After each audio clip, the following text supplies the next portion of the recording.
इस सत्संग कार्यक्रम में समस्त उपस्थित भक्तों का स्वागत है। हमने श्रीमद् भगवद गीता की टीका साधक संजीवनी परम श्रद्धेय स्वामी रामसुखदास जी महाराज जी द्वारा यह रचित टीका है। इसका आज हम दूसरा भाग लेने जा रहे हैं। पिछली बार हमने स्वामी जी का दिया हुआ नम्र निवेदन, साथ ही साथ गीता की महिमा देखी और गीता का खास लक्ष्य हमने देखा। हमने देखा कि गीता किसी बात को लेकर नहीं चली है, अर्थात द्वैतवाद, अद्वैत, विशिष्टाद्वैत, द्वैताद्वैत, विशुद्धाद्वैत, अचिंत्य भेदाभेद आदि किसी भी बात को लेकर, किसी एक संप्रदाय के किसी एक सिद्धांत को लेकर नहीं चली है। क्योंकि जब भगवान अकेले थे एकांत में, उस समय कोई भी सिद्धांत, कोई भी वाद, कुछ भी नहीं था। और आज भी वही है, पहले भी वही थे, आगे भी वही रहेंगे। यही श्रीमद् भागवत का सार है। इसी को गीता ने कहा है वासुदेव सर्वम। हमने देखा कि सृष्टि से पहले भगवान में मैं एक ही अनेक रूपों में हो जाऊं, ऐसा संकल्प हुआ है। इस संकल्प से एक ही भगवान अपने प्रेम को और बढ़ाने के लिए दो रूपों में प्रकट हो गए हैं।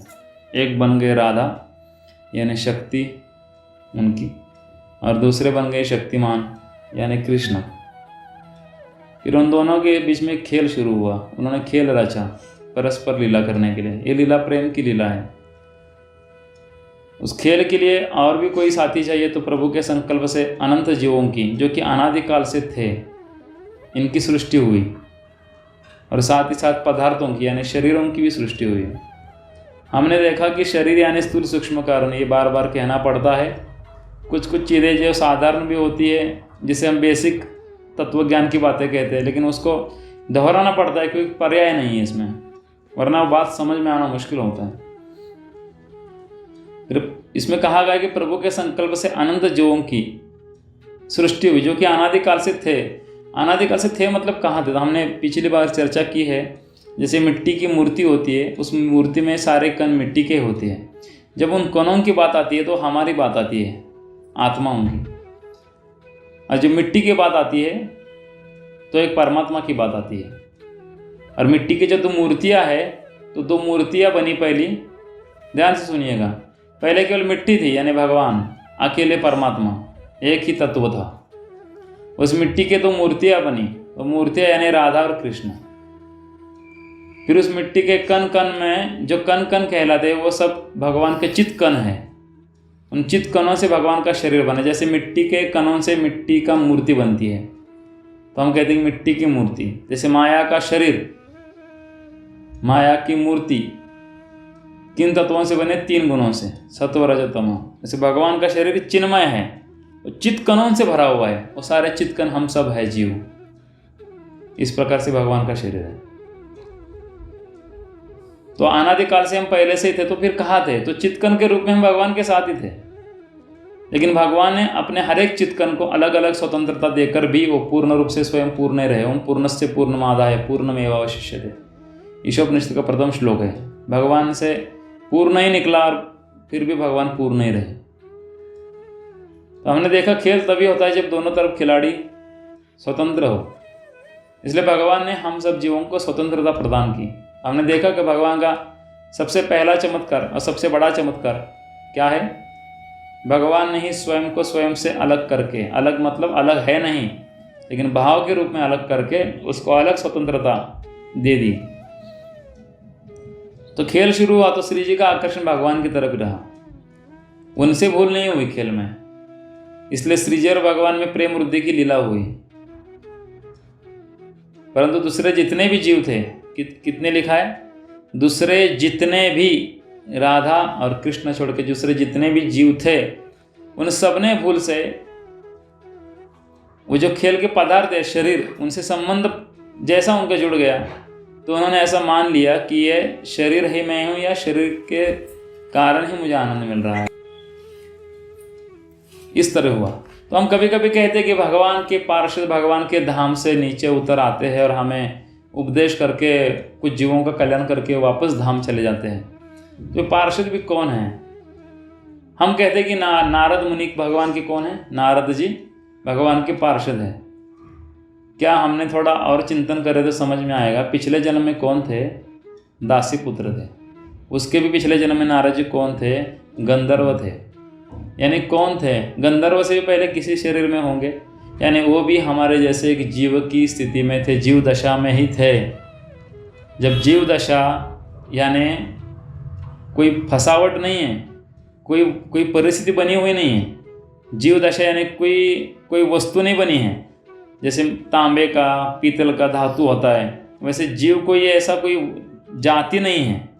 जीव एक दशा है। दशा को कहते हैं कि उसने मान्यता कर ली कि मैं शरीर हूँ। वैसे नारद जी ने किसी जन्म में अनादिकाल से ये मान्यता कर चुके थे कि मैं भी एक शरीर हूँ, जैसे हमने मान्यता कर रखी है। नारद जी ने मान्यता को छोड़ दिया। मान्यता को छोड़ देना, जीव दशा हट गई। जैसे हट गई वैसे वो भाव दशा में चले गए। दशा कौन सी है? एक है जीव दशा, दूसरी है भाव दशा। जो मीरा जी भगवान की भक्ति में डूब गए उसे कहते हैं भाव दशा, और जो जीव संसार के रस में डूब जाते उसे कहते हैं जीव दशा। नारद जी ने जीव दशा छोड़ के भाव दशा पकड़ ली, तो हम इन्हें कहने लगे भगवान के पार्षद है। और कभी कभी गलती से कहा जाता है कि भगवान के पार्षदों के पास एक सामर्थ्य रहता है कि वो भगवान के साथ नित्यवास करते हैं। यहाँ पे लिखा गया है दूसरे जितने भी जीव थे उन सब ने भूल से अपना संबंध मान लिया शरीर में। तो ऐसा स्वयं को, एक इंग्लिश में शब्द है अंडर एस्टिमेट मत करो, या खुद में कमी महसूस मत करो। क्या कि वो तो पार्षदों का काम है, पार्षद ही जाने, हमारे में उतना सामर्थ्य का, हम तो साधारण जीव है, इसलिए हमारा भजन में मन नहीं लगता, इसलिए हमसे साधन भजन उतना नहीं होता। वो पार्षद का और हम कहाँ। बहुत अच्छी बात है कि पार्षदों का हम आदर कर रहे हैं, उनके प्रति प्रेम रखे, उनके शरणागत हो जाए तो उनकी कृपा से ही हमें भगवान बहुत जल्द मिल जाएंगे, क्योंकि पार्षद बहुत कृपाशाली दयावान होते हैं। ये मत भूलिएगा कि नारद जी का भी एक इतिहास है जो हमारा भी वर्तमान है। हम भी उनके जैसे आगे बढ़ सकते हैं उन्हीं की कृपा से। तो इसलिए कुछ गलत धारणाओं को छोड़ दे तो भगवत प्राप्ति बहुत जल्दी हो सकती है। तो यही साधक संजीवनी का उद्देश्य है। तो इसलिए हम जन्म मृत्यु के चक्कर में पड़ गए हैं। तो हमने देखा कि खेल के पदार्थ खेल के लिए होते हैं, किसी के व्यक्तिगत नहीं होते। जीव खेल खेलना भूल गए और मिली हुई स्वतंत्रता दुरुपयोग करके शरीर आदि वस्तुओं को ही अपना मानने लग गए, इसलिए वो पदार्थों में फंस गए और भगवान से विमुख हो गए।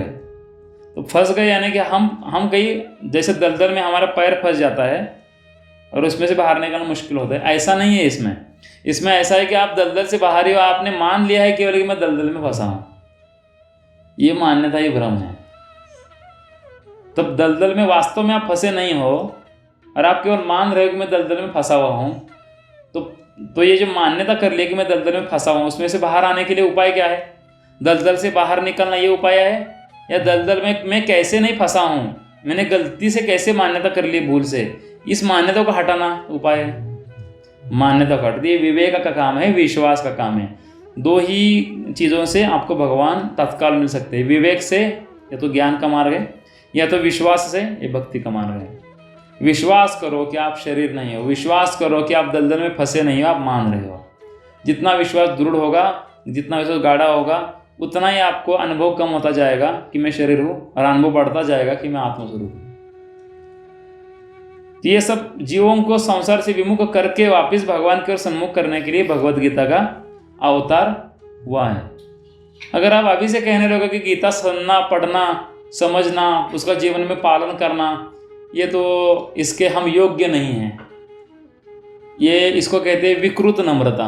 इसे क्या कहते हैं? विकृत नम्रता। ये हमारा काम नहीं है, हमारी बस की बात नहीं है, हमारी इसके योग्य नहीं। कुछ तो जीव ऐसे बड़े महान होते हैं, हमने सुना है, जब भगवान चाहेंगे तब हम सत्संग में आएंगे, जब भगवान चाहेंगे तब हम गीता पढ़ेंगे, जब भगवान चाहेंगे तब हम उनकी भक्ति करेंगे। भगवान ने चाहा है इसलिए तो आपको मनुष्य शरीर दिया है, लेकिन हमें चाह पीने से फुर्सत नहीं है। चाह यानी हिंदी में चाय कहते हैं, बुद्धि जड़ हो जाती है। तो गीता का योग हम आज देखने वाले हैं। गीता में योग शब्द के बड़े विचित्र विचित्र अर्थ है, या विचित्र का अर्थ है दिव्य अर्थ है। उनके हम 3 विभाग कर सकते हैं। अभी योग शब्द, क्योंकि गीता ने क्या है, नित्य योग हमने देखा, जीव भगवान के साथ नित्य रहते हुए भी वो भूल गया है कि भगवान का मेरा नित्य संबंध है। नित्य संबंध को योग कहते हैं। जैसे हम सब सत्संग में इकट्ठे बैठे हुए, स्थूल रूप से इसे कहते हैं योग आ गया। जब सत्संग समाप्त होते ही आप अपने घर जाओगे तो उसे कहते हैं कि वियोग हो गया। तो योग और वियोग, तो पूरा गीता का सार, गीता का उद्देश्य है फिर से भगवान से योग करना। इसलिए बहुत महत्वपूर्ण ये टॉपिक चल रहा है गीता का, योग। गीता में योग शब्द के बड़े विचित्र विचित्र अर्थ है। उनमें हम 3 विभाग कर सकते हैं। पहला है युजिर योगे, धातु से बना योग शब्द। युजिर योगे शब्द संस्कृत है, जिसका अर्थ है समरूप परमात्मा के साथ नित्य संबंध। समरूप यानी जैसे आकाश सब जगह समरूप है, जैसे प्राण है इस सृष्टि में सब जगह समरूप है, वैसे अखंड ब्रह्म है भगवान, समरूप है।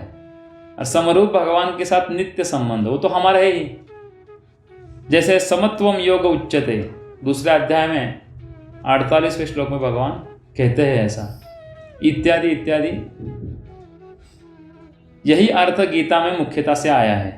गीता में मुख्यता से कौन सा अर्थ आया है? समरूप भगवान के साथ हमारा नित्य संबंध है।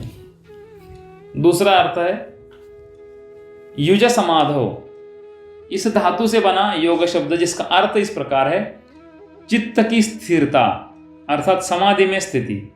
जैसे यत्र परमते चित्तम निरुद्धम योग सेवया इत्यादि, 6वें अध्याय में आता है सब ये। तीसरा योग का अर्थ है युज संयमने, इस धातु से बना योग शब्द, जिसका अर्थ है संयमन, सामर्थ्य और प्रभाव। जैसे पश्चिमे योगम ईश्वरम, 9वें अध्याय के 5वें श्लोक में उदाहरण आता है इस प्रकार से। तो गीता में जहाँ कहीं योग शब्द आया है उसमें इन तीनों में से एक अर्थ की मुख्यता और शेष 2 अर्थों की गौणता है। यानी कि हर योग शब्द के साथ इस योग के तीनों अर्थ पकड़े जाएंगे, समझे जाएंगे, लेकिन तीनों में से कोई एक मुख्य रहेगा उस विषय को समझाने के लिए। तो फिर से दोहराता हूं, भगवान के साथ हमारा नित्य संबंध, ये सबसे प्रथम मुख्य अर्थ है। दूसरा है चित्त की स्थिरता अथवा समाधि में स्थिति, यानी आत्मस्वरूप में स्थिति। और तीसरा है कि संयमन, सामर्थ्य, प्रभाव, इसका भी एक योग है। हे अर्जुन मेरा योग देख, यानी मेरा प्रभाव देख, मेरा सामर्थ्य देख, ऐसा कहते हैं विश्व रूप में। तो तीनों ही अर्थ से हर योग शब्द में ये तीनों ही अर्थ आते हैं। जैसे युजुर योगे वाले योग शब्द में समता, संबंध की मुख्यता है, पर समता आने पर स्थिरता और सामर्थ्य भी स्वतः ही आ जाती है। जैसे भगवान में संसार मात्र की, यानी समस्त संसार की उत्पत्ति, स्थिति, प्रलय आदि का जो सामर्थ्य है, वह सामर्थ्य योगी में नहीं आता। योगियों में जो सामर्थ्य आता है उससे वह संसार पर विजय प्राप्त कर लेता है। अर्थात कैसी भी अनुकूल प्रतिकूल परिस्थिति आने पर भी उस पर कोई असर नहीं पड़ता। योगी लोगों में सामर्थ्य होता है, लेकिन भगवान में सामर्थ्य क्या है? उत्पत्ति स्थिति लय करते हैं। युज समाधो वाले योग शब्द में स्थिरता यानी समाधि की मुख्यता है, पर स्थिरता आने पर समता और सामर्थ्य भी अपने आप आ जाती है। और युज संयमने वाले योग शब्द में सामर्थ्य की मुख्यता है, पर सामर्थ्य आने पर समता और स्थिरता भी स्वतः आ जाती है। अतः गीता का योग, ये जो शब्द है, ये बड़ा व्यापक है और इसका अर्थ बहुत गंभीर है, गुह्य है। हम जानते हैं कि पतंजलि ऋषि है, उन्होंने पातंजल योग दर्शन दिया है।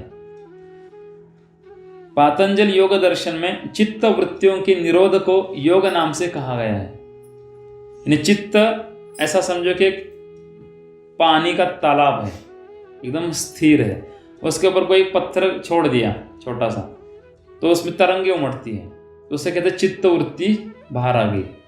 उन तरंगों को कहते हैं संकल्प विकल्प, और उसमें से एक संकल्प या विकल्प को आपने पकड़ लिया, उसे कहते हैं मन। और वो सारे संकल्प विकल्प में 2-4 संकल्प विकल्प पकड़ लिए, उसमें से एक संकल्प विकल्प को हमने निर्णय लिया कि इस संकल्प को मैं पूरा करूंगा, तो उसे कहते हैं बुद्धि। निर्णय लेना, चॉइस करने का बुद्धि है। और ये संकल्प विकल्प मेरे है और इसको पूरा मैं कर रहा हूं, ये जो कर्ता भाव है उसे कहते हैं अहम। वास्तव में जो आप संकल्प विकल्प करते हो वो आप नहीं करते हो, प्रकृति के द्वारा अपने आप आते हैं संकल्प विकल्प, आप नहीं उसमें होते हैं, क्योंकि क्रिया करना आपका काम नहीं।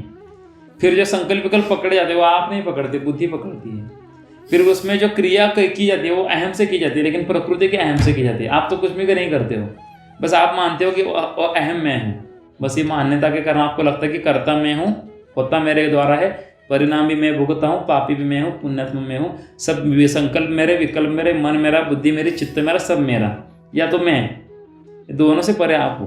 अभी भी क्रिया आप में नहीं है, जहाँ क्रिया है वह प्रकृति का विभाग है। लेकिन आप इसमें क्या करते हो, चित्त को अभी शांत करना पड़ेगा, स्थिर करना पड़ेगा, ये तरंगे बंद करनी पड़ेगी, तभी चित्त शांत होगा। तभी चित्त के अंदर यानी पानी के अंदर जो कुछ भी नीचे है, तल पे नीचे, वो हमें सब दिखेगा।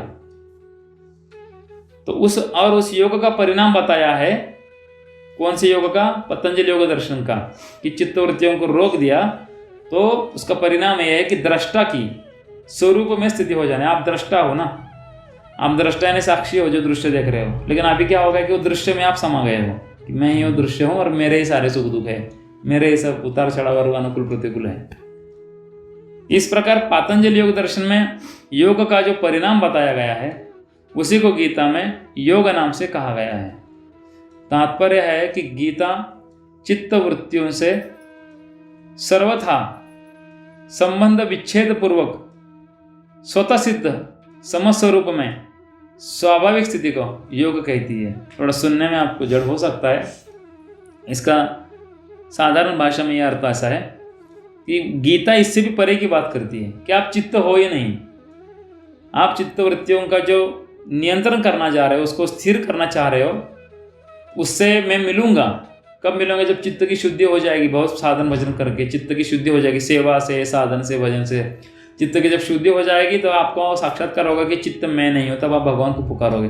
भगवान के लिए पहले से पुकारो, चित्त वृत्ति से संबंध विच्छेद करो। संबंध विच्छेद यानी क्या? चित्त को छोड़ना नहीं, उसकी वृत्ति को छोड़ना नहीं, क्योंकि आपका उसे संबंध ही नहीं। ये समझ जाना ही संबंध विच्छेद है। जैसे बार बार कहना पड़ता है कि हम यहाँ पे ये समझो एक वास्तु में रह रहे हैं, समझो वास्तु भाड़े की है, मतलब हमें इसका भाड़ा देना पड़ता है। तो संबंध विच्छेद यानी मैं इसका मालिक हूँ ही नहीं, तो त्याग करने का, संबंध तोड़ने का भी प्रश्न नहीं है। ये जो समझ है कि मैं नहीं, मेरा नहीं, इसी को कहते हैं संबंध विच्छेद, कि ये प्रकृति का तुम्हारा विषय ही नहीं है, चित्त तुम्हारा विषय नहीं है। तो संबंध विच्छेद पर स्वतः सिद्ध समस्वरूप में स्वाभाविक स्थिति को योग कहते हैं। स्वतः सिद्ध शब्द कितना इंपॉर्टेंट है कि अगर आत्मा का इस प्रकृति के विषय में संबंध ही नहीं है, चित्त का आत्मा का कोई संबंध, चित्त जड़ है, बुद्धि जड़ है, अहम जड़ है, मन जड़ है, इंद्रिय जड़ है, शरीर जड़ है, और ये संसार पंचमहाभूत जड़ है, अष्टधा प्रकृति जड़ है, और आप चेतन हो, आपका जड़ से संबंध ही नहीं है, तो आप चेतन ही हो, तो जड़ से आपका संबंध मानकर उस जड़ से आप हटना क्यों चाहते हो? यानी उस जड़ को चेतन क्यों करना चाहते हो? आप स्वयं सिद्ध हो, ये कहना चाहते हैं। तो उस समता में स्थिति यानी नित्य योग होने पर फिर कभी उससे वियोग नहीं होता, कभी वृत्ति रूपता नहीं होती, कभी उसमें से व्युत्थान नहीं होता। व्युत्थान मतलब उसमें से बाहर आना नहीं होता। वृत्तियों का निरोध होने पर तो निर्विकल्प अवस्था होती है, पर समता में स्थिति होने पर निर्विकल्प बोध होता है। क्या फर्क है? निर्विकल्प अवस्था अर्थात जैसे हमने कहा कि तालाब में पानी हवा के कारण प्रभाव से या पत्थर गिरने के प्रभाव से पानी कैसा हो रहा है? हिल रहा है, वो स्थिर हो गया, तो एक निर्विकल्प स्थिति हो गई। विकल्प नहीं, संकल्प नहीं, मन का विलय हो गया। तो जो योगी क्या सोचता है कि अब मैं समाधि में चला गया। समाधि कारण शरीर का काम है, और कारण शरीर आप हो नहीं, यानी कारण शरीर अपने स्वरूप में आ गया। हाँ, अपने स्वरूप में कारण शरीर आ गया, तो आत्मा ने खुद को कारण शरीर मान लिया। अब कारण शरीर मानने के कारण आत्मा समझ रहा है कि मैं अपने निर्विकल्प अवस्था में आ गया, तो मेरा काम हो गया। निर्विकल्प अवस्था मतलब तालाब शांत है, उसमें कोई लहरें नहीं है, ये निर्विकल्प अवस्था यानी चित्त स्थिर हो गया है। ठीक है, लेकिन आप तालाब और उसका पानी आप हो ही नहीं। इसको कहते हैं निर्विकल्प बोध, इसे बोध कहते हैं। बोध और अवस्था में बहुत फर्क है। जैसे हिमालय में बड़े बड़े योगी बैठे हुए हैं, राजयोगी, ध्यान योगी, अष्टांग योगी, हठ योगी, वो सारे के सारे किसमें है? निर्विकल्प अवस्था में है। उसमें से भी कोई महात्मा होंगे जिसका हमें अंदाजा नहीं होगा, वो निर्विकल्प बोध में भी होंगे। इसलिए समाधि स्थिति ये निर्विकल्प अवस्था है, यह हमारे लिए हमारे काम की चीज नहीं है, हमारे काम की चीज है निर्विकल्प बोध। तो भक्ति योग से बोध होता है, ये भक्ति योग की विशेषता है। तो निर्विकल्प बोध अवस्थातीत और संपूर्ण अवस्थाओं को प्रकाश देने वाला है। समता अर्थात नित्य योग का अनुभव कराने के लिए गीता में 3 योग मार्गों का वर्णन किया गया है। कौन कौन से 3 योग मार्ग है? कर्मयोग, ज्ञान योग, भक्ति योग, ये 3 राजमार्ग है। इन 3 मार्ग से ही भगवान का अनुभव होता है, ये स्वयं का। स्थूल शरीर, सूक्ष्म शरीर और कारण शरीर, इन तीनों शरीरों का संसार के साथ अभिन्न संबंध है। मिट्टी की जो मूर्ति है उसका संबंध किसके साथ होगा? मिट्टी के साथ। सोने की जो मूर्ति है उसका संबंध किसके साथ होगा? सोने के साथ। तो हमने अभी बात की भगवान का शरीर कैसा है? चिन्मय। और आप क्या हो? चिन्मय। आप चित्कन हो, तो आपका संबंध किसके साथ होगा? भगवान के साथ। और ये 3 शरीर है, स्थूल शरीर, सूक्ष्म शरीर, कारण शरीर, इनका एक धातु समझो, यानी प्राकृतिक धातु। तो इनका संबंध किसके साथ आ गया? प्रकृति के साथ। इनका संसार के साथ अभिन्न संबंध है, यानी संपूर्ण विश्व और आपके शरीर एक जाति के हैं, और आप यानी आत्मा और भगवान एक जाति के हैं। तो अतः इन तीनों को दूसरों की सेवा में लगा दे, इन तीनों शरीरों को दूसरों की सेवा में लगा दे, ये कर्मयोग हुआ। मुझे कुछ नहीं चाहिए, शरीर मैं नहीं हूँ, शरीर मेरा नहीं है, शरीर मेरे लिए नहीं है, और शरीर से मेरा कोई संबंध नहीं। ये शरीर दूसरों का है, दूसरों की सेवा में लगाना है, दूसरों के लिए है, दूसरों के इस पर अधिकार है। इस भाव से केवल अपना कर्म करना, इसे कहते कर्मयोग। स्वयं इनसे असंग होकर अपने स्वरूप में स्थित हो जाए, इसे कहते ज्ञान योग। और स्वयं भगवान के समर्पित हो जाए, फिर उसमें ये विचार नहीं कि मैं शरीर नहीं हूँ, मैं आत्मा हूँ। ये भक्ति योग में ये भेद की आवश्यकता नहीं है। मैं भगवान का हूँ, चाहे आप खुद को शरीर भी मान रहे हो तो भी मैं भगवान का हूँ, इसे कहते हैं भक्ति योग। भगवान के समर्पित हो जाए। भक्ति योग में इतनी सामर्थ्य है कि जड़ वस्तु को चिन्मय करने की सामर्थ्य है। इसलिए मीरा जी भगवान के विग्रह में समा गई। कबीर जी बैठे बैठे वहां से गायब हो गए, वहां पे एक फूल मिल गया।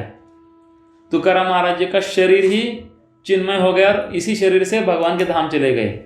शरीर से धाम में नहीं जा सकते, लेकिन उनका शरीर चिन्मय हो गया।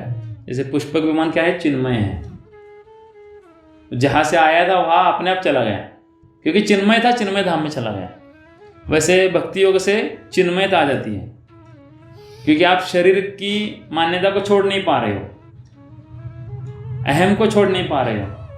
तो मैं अहम हूँ, मैं बुद्धि हूँ, जो भी कुछ मैं हूँ, जो कि मुझे पता नहीं मैं ब्रह्म में हूँ, इन सबको लेकर मैं भगवान की शरण हूँ, बस मुझे कुछ नहीं मालूम। ये भक्ति योग है, सबसे आसान भी है। और कर्म योग का फल ज्ञान योग, ज्ञान योग का फल भक्ति योग, तो फल भी अंतिम है भक्ति योगी है। इन तीनों योगों को सिद्ध करने के लिए, अर्थात अपना उद्धार करने के लिए, मनुष्य को 3 शक्तियां प्राप्त है। कौन कौन सी? पहली एक करने की शक्ति, ये कर्मयोग में आती है, यानी बल, सामर्थ्य। दूसरी है जानने की शक्ति, उसे कहते हैं ज्ञान, विवेक का विषय। तीसरी है मानने की शक्ति, उसे कहते हैं विश्वास, ये भक्ति का विषय। छोटा बच्चा माँ को मानता है, जानता नहीं, और उसमें बल होता है, आश्रित होता है। जैसे भक्त भगवान का आश्रित होता है, मानता है कि मैं भगवान को, भगवान मेरे, मैं और कुछ नहीं जानता, तो भगवान की सारी शक्ति का प्रोटेक्शन उसको मिलता है। करने की शक्ति निस्वार्थ भाव से संसार की सेवा करने के लिए है, जिसे कर्मयोग कहते हैं। जानने की शक्ति अपने स्वरूप को, कि मैं आत्मस्वरूप हूँ, जानने के लिए है, जो कि ज्ञान योग कहलाता है। और मानने की शक्ति यानी भगवान को अपना तथा अपने को भगवान का मानकर पूर्ण रूप से भगवान के समर्पित होने के लिए है, जो भक्ति योग है, जिसमें करने की रुचि अधिक है। कुछ करना है, कुछ करना है, कुछ करना है, कुछ करोगे तो मिलेगा, तो एक करने का राग कहते हैं इसको।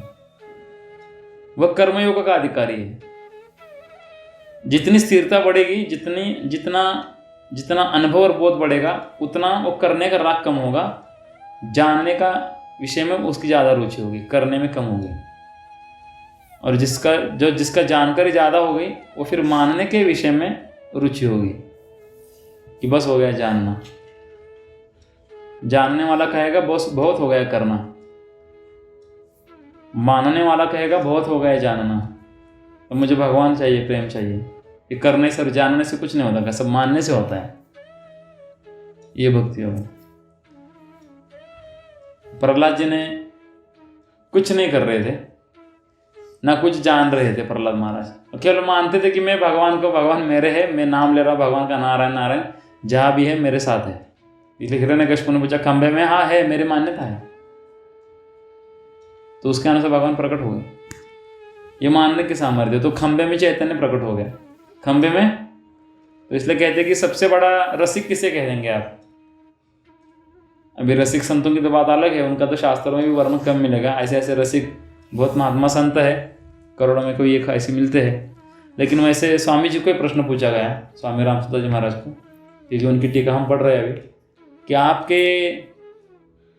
आपकी धारणा क्या है कि सर्वश्रेष्ठ रसिक संत कौन है? बोले प्रहलाद महाराज। बोले क्यों? बोले जिसमें रस नहीं है, रसहीन है ना खंबा, उस रसहीन खंबे में से रसराज कृष्ण को प्रकट कर लिया, इसलिए वो रसिक है। इसलिए कभी किसी का भाव नहीं समझ सकते हैं। तो जिसमें करने की रुचि अधिक है वो कर्मयोग का अधिकारी है, जिसमें अपने आप को जानने की जिज्ञासा अधिक है वह ज्ञान योग का अधिकारी है, और जिसका भगवान पर श्रद्धा विश्वास अधिक है वह भक्ति योग का अधिकारी है। ये तीनों ही योग मार्ग भगवान की प्राप्ति के स्वतंत्र साधन हैं। अन्य सभी साधन इन तीनों के अंतर्गत ही आ जाते हैं। यानी कि अन्य सभी योग मतलब साधन मतलब राजयोग, ध्यान योग, अष्टांग योग, हठ योग, मंत्र योग, लय योग, शून्य योग, बुद्धि योग, बहुत सारे ऐसे योग हैं।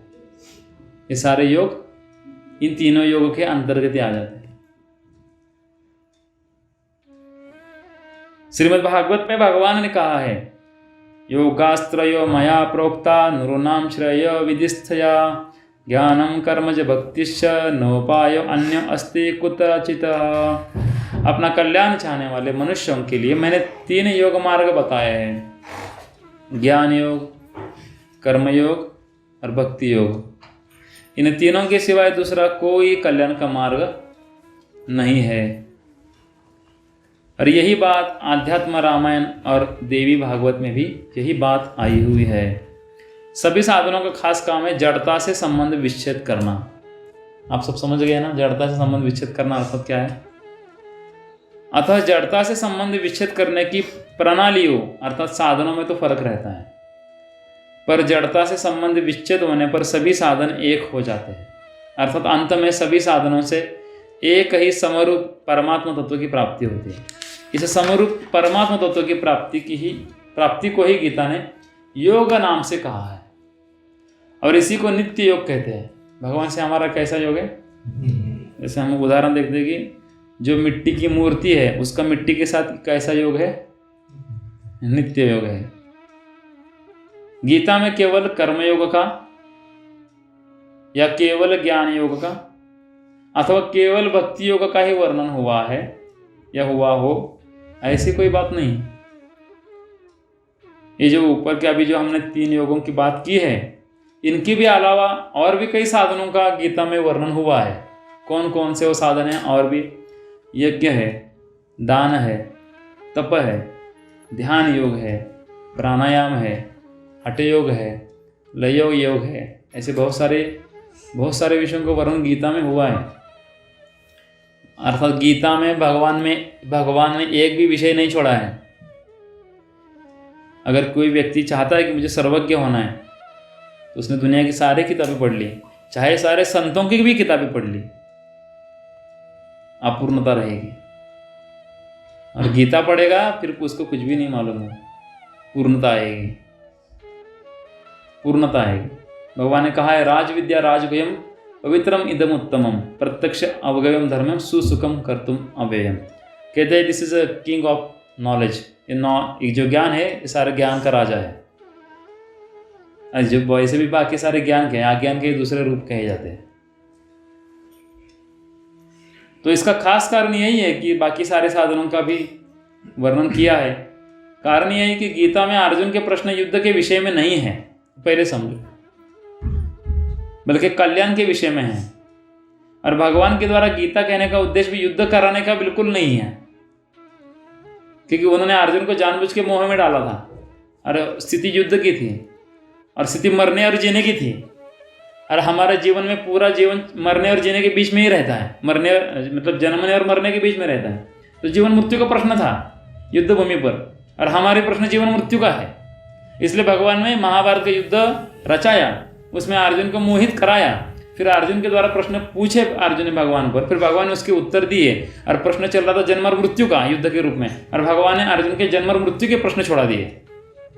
ये समझना जरूरी है। युद्ध कराने के लिए गीता नहीं बताई गई। अर्जुन अपना निश्चित कल्याण चाहते थे, इसलिए शास्त्रों में जितने कल्याणकारक साधन कहे गए हैं उन संपूर्ण साधनों का गीता में संक्षेप से विशद, मतलब संक्षेप से लेकिन सविस्तर वर्णन मिलता है। सारे जितने भी शास्त्रों में जितने भी साधन कहे गए उन सबका संक्षेप में, शॉर्ट में, बट वेरी क्लियर।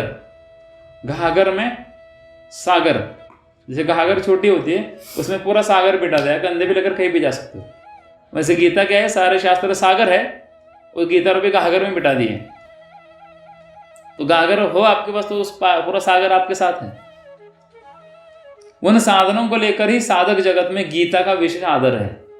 कारण कि साधक चाहे किसी भी मत का हो, किसी भी सांप्रदाय का हो, किसी भी सिद्धांत को मानने वाला हो, पर अपना कल्याण तो सबको इच्छित है कि सबको अपना ही कल्याण करना है, कल्याण ही करना है ना। बहुत जरूरी, दुर्भाग्यशाली है जो सुनने के लिए उपस्थित नहीं है, सौभाग्यशाली है जो सुनने वाले हैं। साधन की दो शैलियां, इन दो शैलियों को आप समझ गए तो आप भगवत गीता साधक संजनियों को समझ पाओगे। ये समझने के बाद आप इस पर चिंतन करो और ये जो कंसेप्ट है, जो सिद्धांत है, इसको ठीक से समझो, क्योंकि गीता अभी तक शुरू नहीं हुई है। साधन की हम दो शैलियां बताने वाले हैं। जब हमने बात की थोड़ी देर पहले और पिछले बार भी, पिछले भाग में भी, भगवान अकेले थे, एक के अनेक हुए। पहले तो एक के दो हुए, राधा कृष्ण खेल रचा, फिर अनेक हो गए। आप राधा कृष्ण के भक्त नहीं हो और सीताराम के हो तो आप सीताराम कह सकते हो। मूल में एक शक्ति है जो प्रेम की मूर्ति है, और मूल में एक शक्तिमान है जो प्रेम की मूर्ति है, और दोनों मिलकर प्रेम ही है, दोनों अलग करके प्रेम ही है, तो कुल मिला के प्रेम ही है।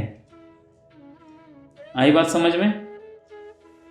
तो यहाँ पे अनादिकाल से, जब से भगवान ने लीला की रची है और हम उस रचना को भूल गए हैं, उस अनादिकाल से, अनादिकाल मतलब जिसका कोई शुरुआत नहीं है हमारे हाथ में, अनंत युग बीत गए, तब से लेकर आज तक साधन की एक शैली प्रचलित थी।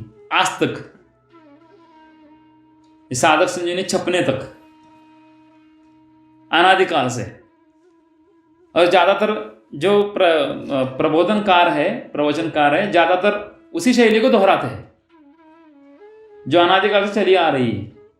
गलत नहीं है, क्योंकि अनादिकाल से अनंत संतों ने इसी प्रणाली से भगवत प्राप्ति कर ली है।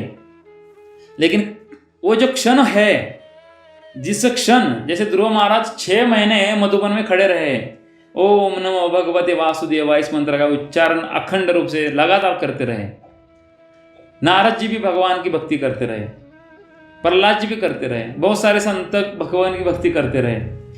बिल्वमंगल ठाकुर को भगवान ने दर्शन दिए, सबके सारे संत, जितने भी संत है, तुकाराम जी है या नामदेव जी है, कबीर जी है, लेकिन एक क्षण ऐसा होता है जो भगवान के मिलन का क्षण होता है। उस क्षण वो जो शैली है, वो शैली छूट जाती है और उसी क्षण वो दूसरे शैली में प्रवेश कर चुका होता है, इसलिए भगवान मिलते हैं। वो शैली कोई एक्सप्लेन कर नहीं पा रहा था, किस प्रकार से पता है कि वो शैली क्या है, क्योंकि जिस क्षण भगवान मिले उसी क्षण उसने एक शैली से दूसरी शैली में उस संत ने प्रवेश किया। अब जब उसने दूसरी शैली में प्रवेश किया उसी क्षण उसको भगवान मिल गए, लेकिन जब उसने प्रवेश किया तो बताने के लिए वो संत रहा नहीं, क्योंकि वो शरीर की धारणा से छूट गया था, माया से छूट गया था।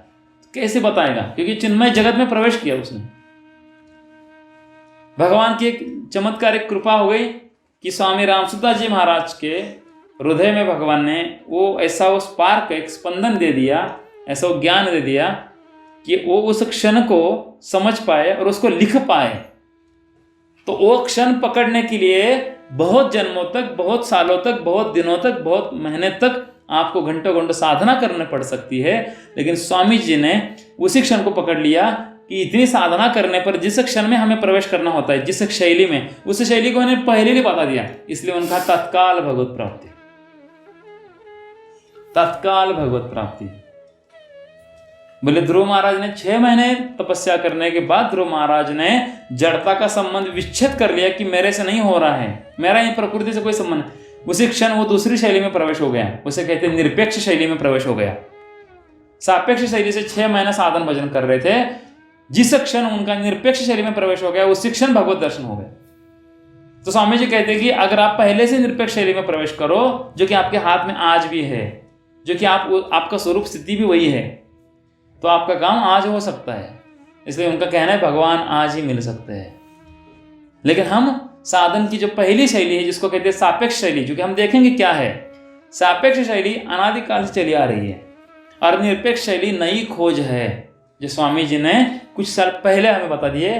और हम जीवित है इस मनुष्य शरीर में, हमारे सामने स्वामी रामसुदास जी महाराज की भगवद गीता की टीका साधक संजीवनी हमारे सामने है। हमारा कितना परम सौभाग्य है कि अनादिकाल से सापेक्ष शैली चली आ रही है और इसी समय हमारे रहते हुए हमारे सामने स्वामी जी की निरपेक्ष शैली को हम समझने का प्रयास कर रहे हैं। बात समझ में आ रही है? अभी हम देखेंगे सापेक्ष निरपेक्ष क्या है। तो साधन की 2 शैलियां जीव में। अभी जीव किसे कहते हैं, फिर से मुझे पूछना पड़ता, जीव किसे कहते हैं?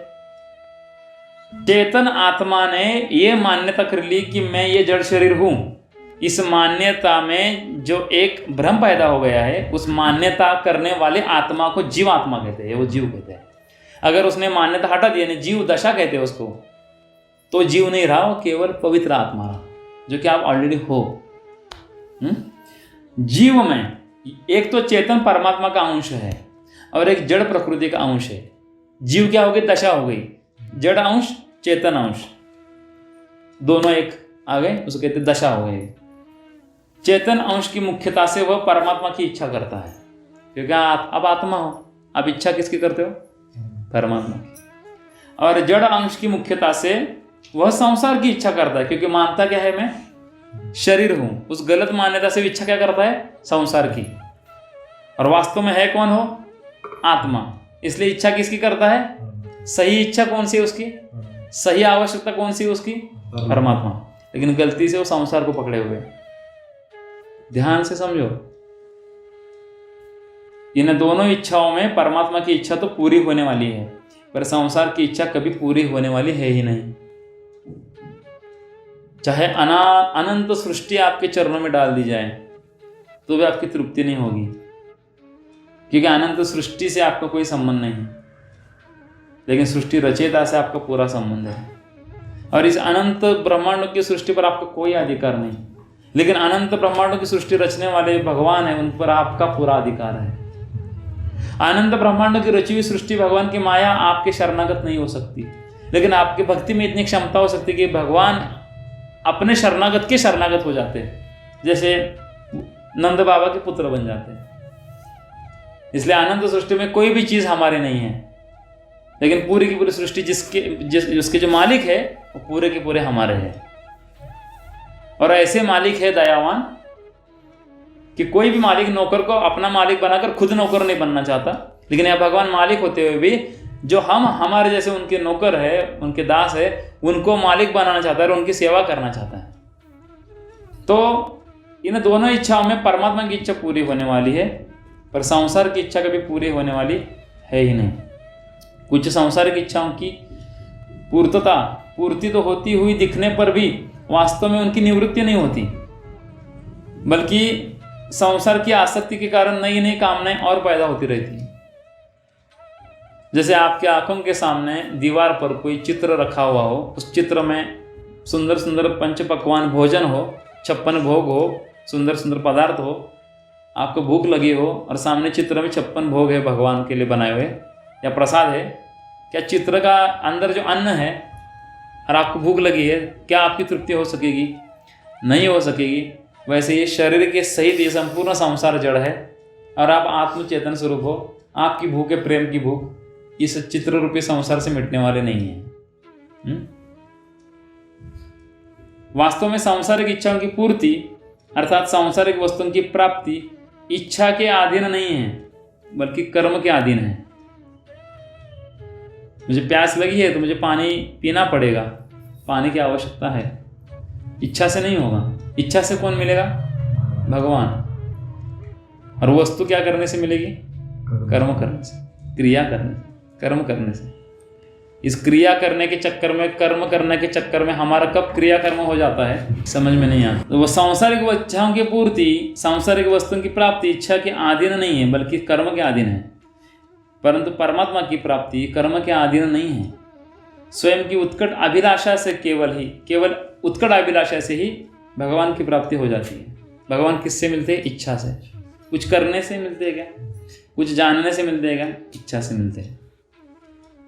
इसका कारण यह है, केवल इच्छा से कैसे मिलते हैं? इसका कारण यह है कि प्रत्येक कर्म का आदि और अंत होता है।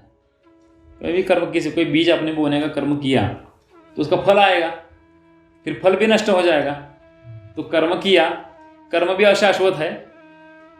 कर्म भी 5 चीजें हैं गीता में: प्रकृति, काल, कर्म, आत्मा, परमात्मा।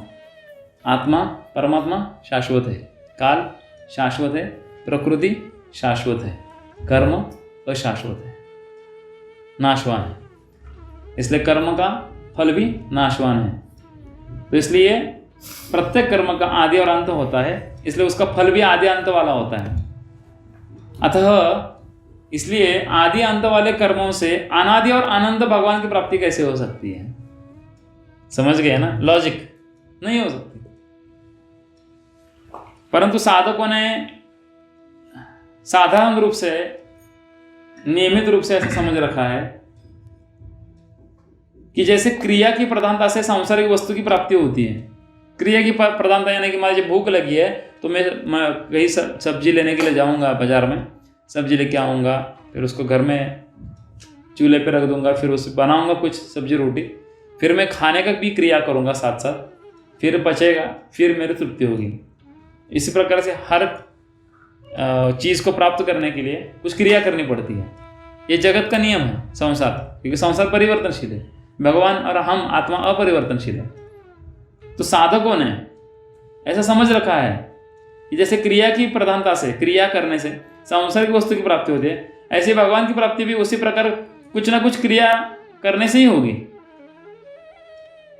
फिर वो क्रिया बुद्धि की हो, क्रिया मन की हो, क्रिया चित्त की हो, वो क्रिया इंद्रियों की हो, वो क्रिया शरीर की हो, क्रिया ही है। क्योंकि जहाँ क्रिया है वह प्रकृति है, जहाँ क्रिया नहीं है वह आत्मा और परमात्मा है।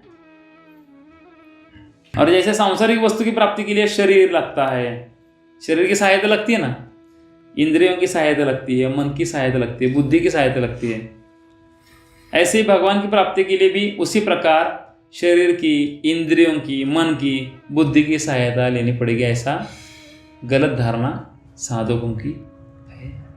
इसलिए ऐसे साधक शरीर आदि की सहायता से अभ्यास करते हुए भगवान की तरफ चलते हैं।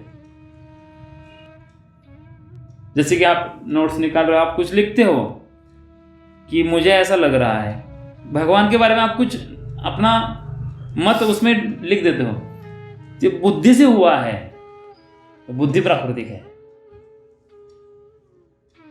बुद्धि का काम है संसार का ज्ञान देना, भगवान का ज्ञान देना बुद्धि का काम है नहीं। इसलिए बुद्धि से भगवान की कुछ धारणा करोगे और अपना मत अपना नोट डाउन करोगे तो उसमें क्या होगा, बुद्धि आएगी। भगवान उससे परे है, ऐसे काम नहीं होगा। तो इसलिए ऐसे साधक शरीर आदि की सहायता से अभ्यास करते हुए भगवान की तरफ चलते हैं। शरीर आदि की सहायता से मतलब जड़ता की सहायता से। आज जड़ता की सहायता जब तक नहीं छोड़ोगे तब तक भगवान नहीं मिलेंगे। लेकिन अनंत युग बीत जाते हैं, अनेक जन्म बीत जाते हैं, लेकिन साधक साधक ही रहता है। सिद्ध इसलिए जल्दी नहीं होता क्योंकि वो जड़ता की सहायता से भगवान को मिलना चाहता है।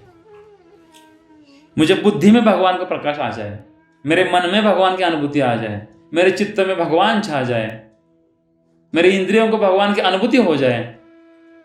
ये जो हट है जीव का, इसी शरीर में, इसी देह में, इसी इंद्रिय, इसी बुद्धि में, इसी मन में मुझे भगवान मिल जाए। अरे जड़ता के द्वारा भगवान को प्राप्त करना चाहते, भगवान बोलते ठीक है जैसा तू चाहता है ये था मैं प्रपद्यन्ते, तो थोड़ा रुकना पड़ेगा, तेरे इस सारी जड़ता में चिन्मयता लानी तुझे पड़ेगी, तुझे मेरे में डूबना पड़ेगा इतना, तो थोड़ा कष्ट उठाना पड़ेगा तब मिलूंगा। लेकिन आप जड़ता का हट छोड़ दो, जड़ता का आधार सहायता छोड़ दो, तो अपने आप ही भगवान का बोध हो सकता है।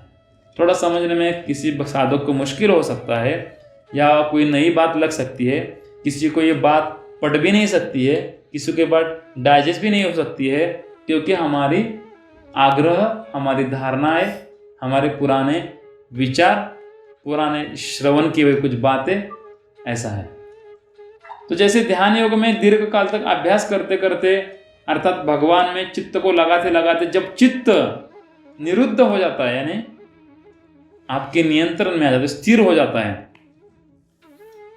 तब उसमें संसार की कोई इच्छा न रहने से और स्वयं जड़ होने के कारण, स्वयं माने चित्त जड़ है ना, वह परमात्मा को ग्रहण नहीं कर सकता, चित्त भगवान को ग्रहण नहीं कर सकता। उसके कारण क्या होता है, चित्त संसार से उपराम हो जाता है, हट जाता है। चित्त के उपराम होने से साधक का चित्त से अर्थात जड़ता से सर्वथा संबंध विच्छेद हो जाता है और वह स्वयं से भगवत तत्व का अनुभव कर लेता है।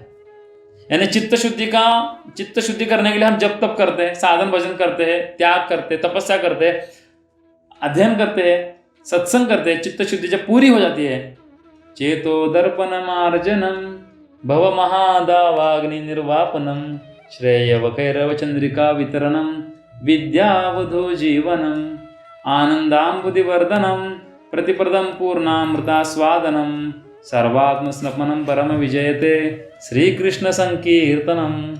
ये चैतन्य महाप्रभु भगवान के अवतार, उन्होंने चैतन्य शिक्षाष्टक में प्रथम श्लोक दिया है। उन्होंने 8 श्लोक दिए। उनको कहना पड़ा कि सारे जीव दशा नहीं छोड़ रहे हैं, तो उन्होंने करुणा अवतार है, नमो महावदन्य है, बड़े करुणा अवतार है भगवान, प्रेम अवतार कहा जाता है। तो चित्त की शुद्धि करने के होने के बाद अपना स्वरूप जो है आनंद का सागर है आत्मा, उसको बोध हो जाएगा और श्री कृष्ण प्रेम की प्राप्ति हो जाएगी, श्री कृष्ण का प्रकाश हो जाएगा। तो यहाँ पे स्वामी जी कह रहे हैं कि चित्त तुम हो ही नहीं। चित्त शुद्धि की प्रक्रिया पूरी होने के बाद जब चित्त शुद्ध हो जाता है तब साक्षात्कार क्या हो जाता है कि चित्त हट जाता है और तुम्हें समझ में आता है कि चित्त मेरे से हट गया, चित्त का मेरा कोई संबंध नहीं। चित्त जैसे ही हट गया वैसे भगवान सामने खड़े ही थे। तो अच्छा है ना कि पहले ही चित्त से अलग हो जाओ और भगवान की तरफ सम्मुख हो जाओ। परंतु जो साधक पहले से ही आरंभ से ही भगवान के साथ अपना स्वतः सिद्ध संबंध, नित्य संबंध मानकर और जड़ता से अपना किंचित मात्र भी संबंध न मानकर साधन करता है, उसको बहुत जल्दी और बहुत सुगमता पूर्वक परमात्मा तत्व का अनुभव हो जाता है। इस प्रकार परमात्मा प्राप्ति तत्व की प्राप्ति चाहने वाले साधकों के लिए साधन की 2 शैलियां हैं। थोड़ा समझो ध्यान से। जिस शैली में मतलब शैली यानी मेथड में, पद्धति में अंतःकरण की प्रधानता रहती है। अंतःकरण मतलब 4 चीजें आती है। कौन कौन सी? मन बुद्धि चित्त अहंकार, अंतःकरण है। और बहिकरण क्या है? 5 ज्ञानेंद्रिय 5 कर्मेंद्रिय। जिस शैली में अंतःकरण की प्रधानता रहती है कि उन प्रधानता यानी उसके द्वारा भगवान की तरफ चलना, अर्थात जिसमें साधक जड़ता की सहायता को लेकर साधन करता है उसको करण सापेक्ष शैली नाम से कहा जाता है।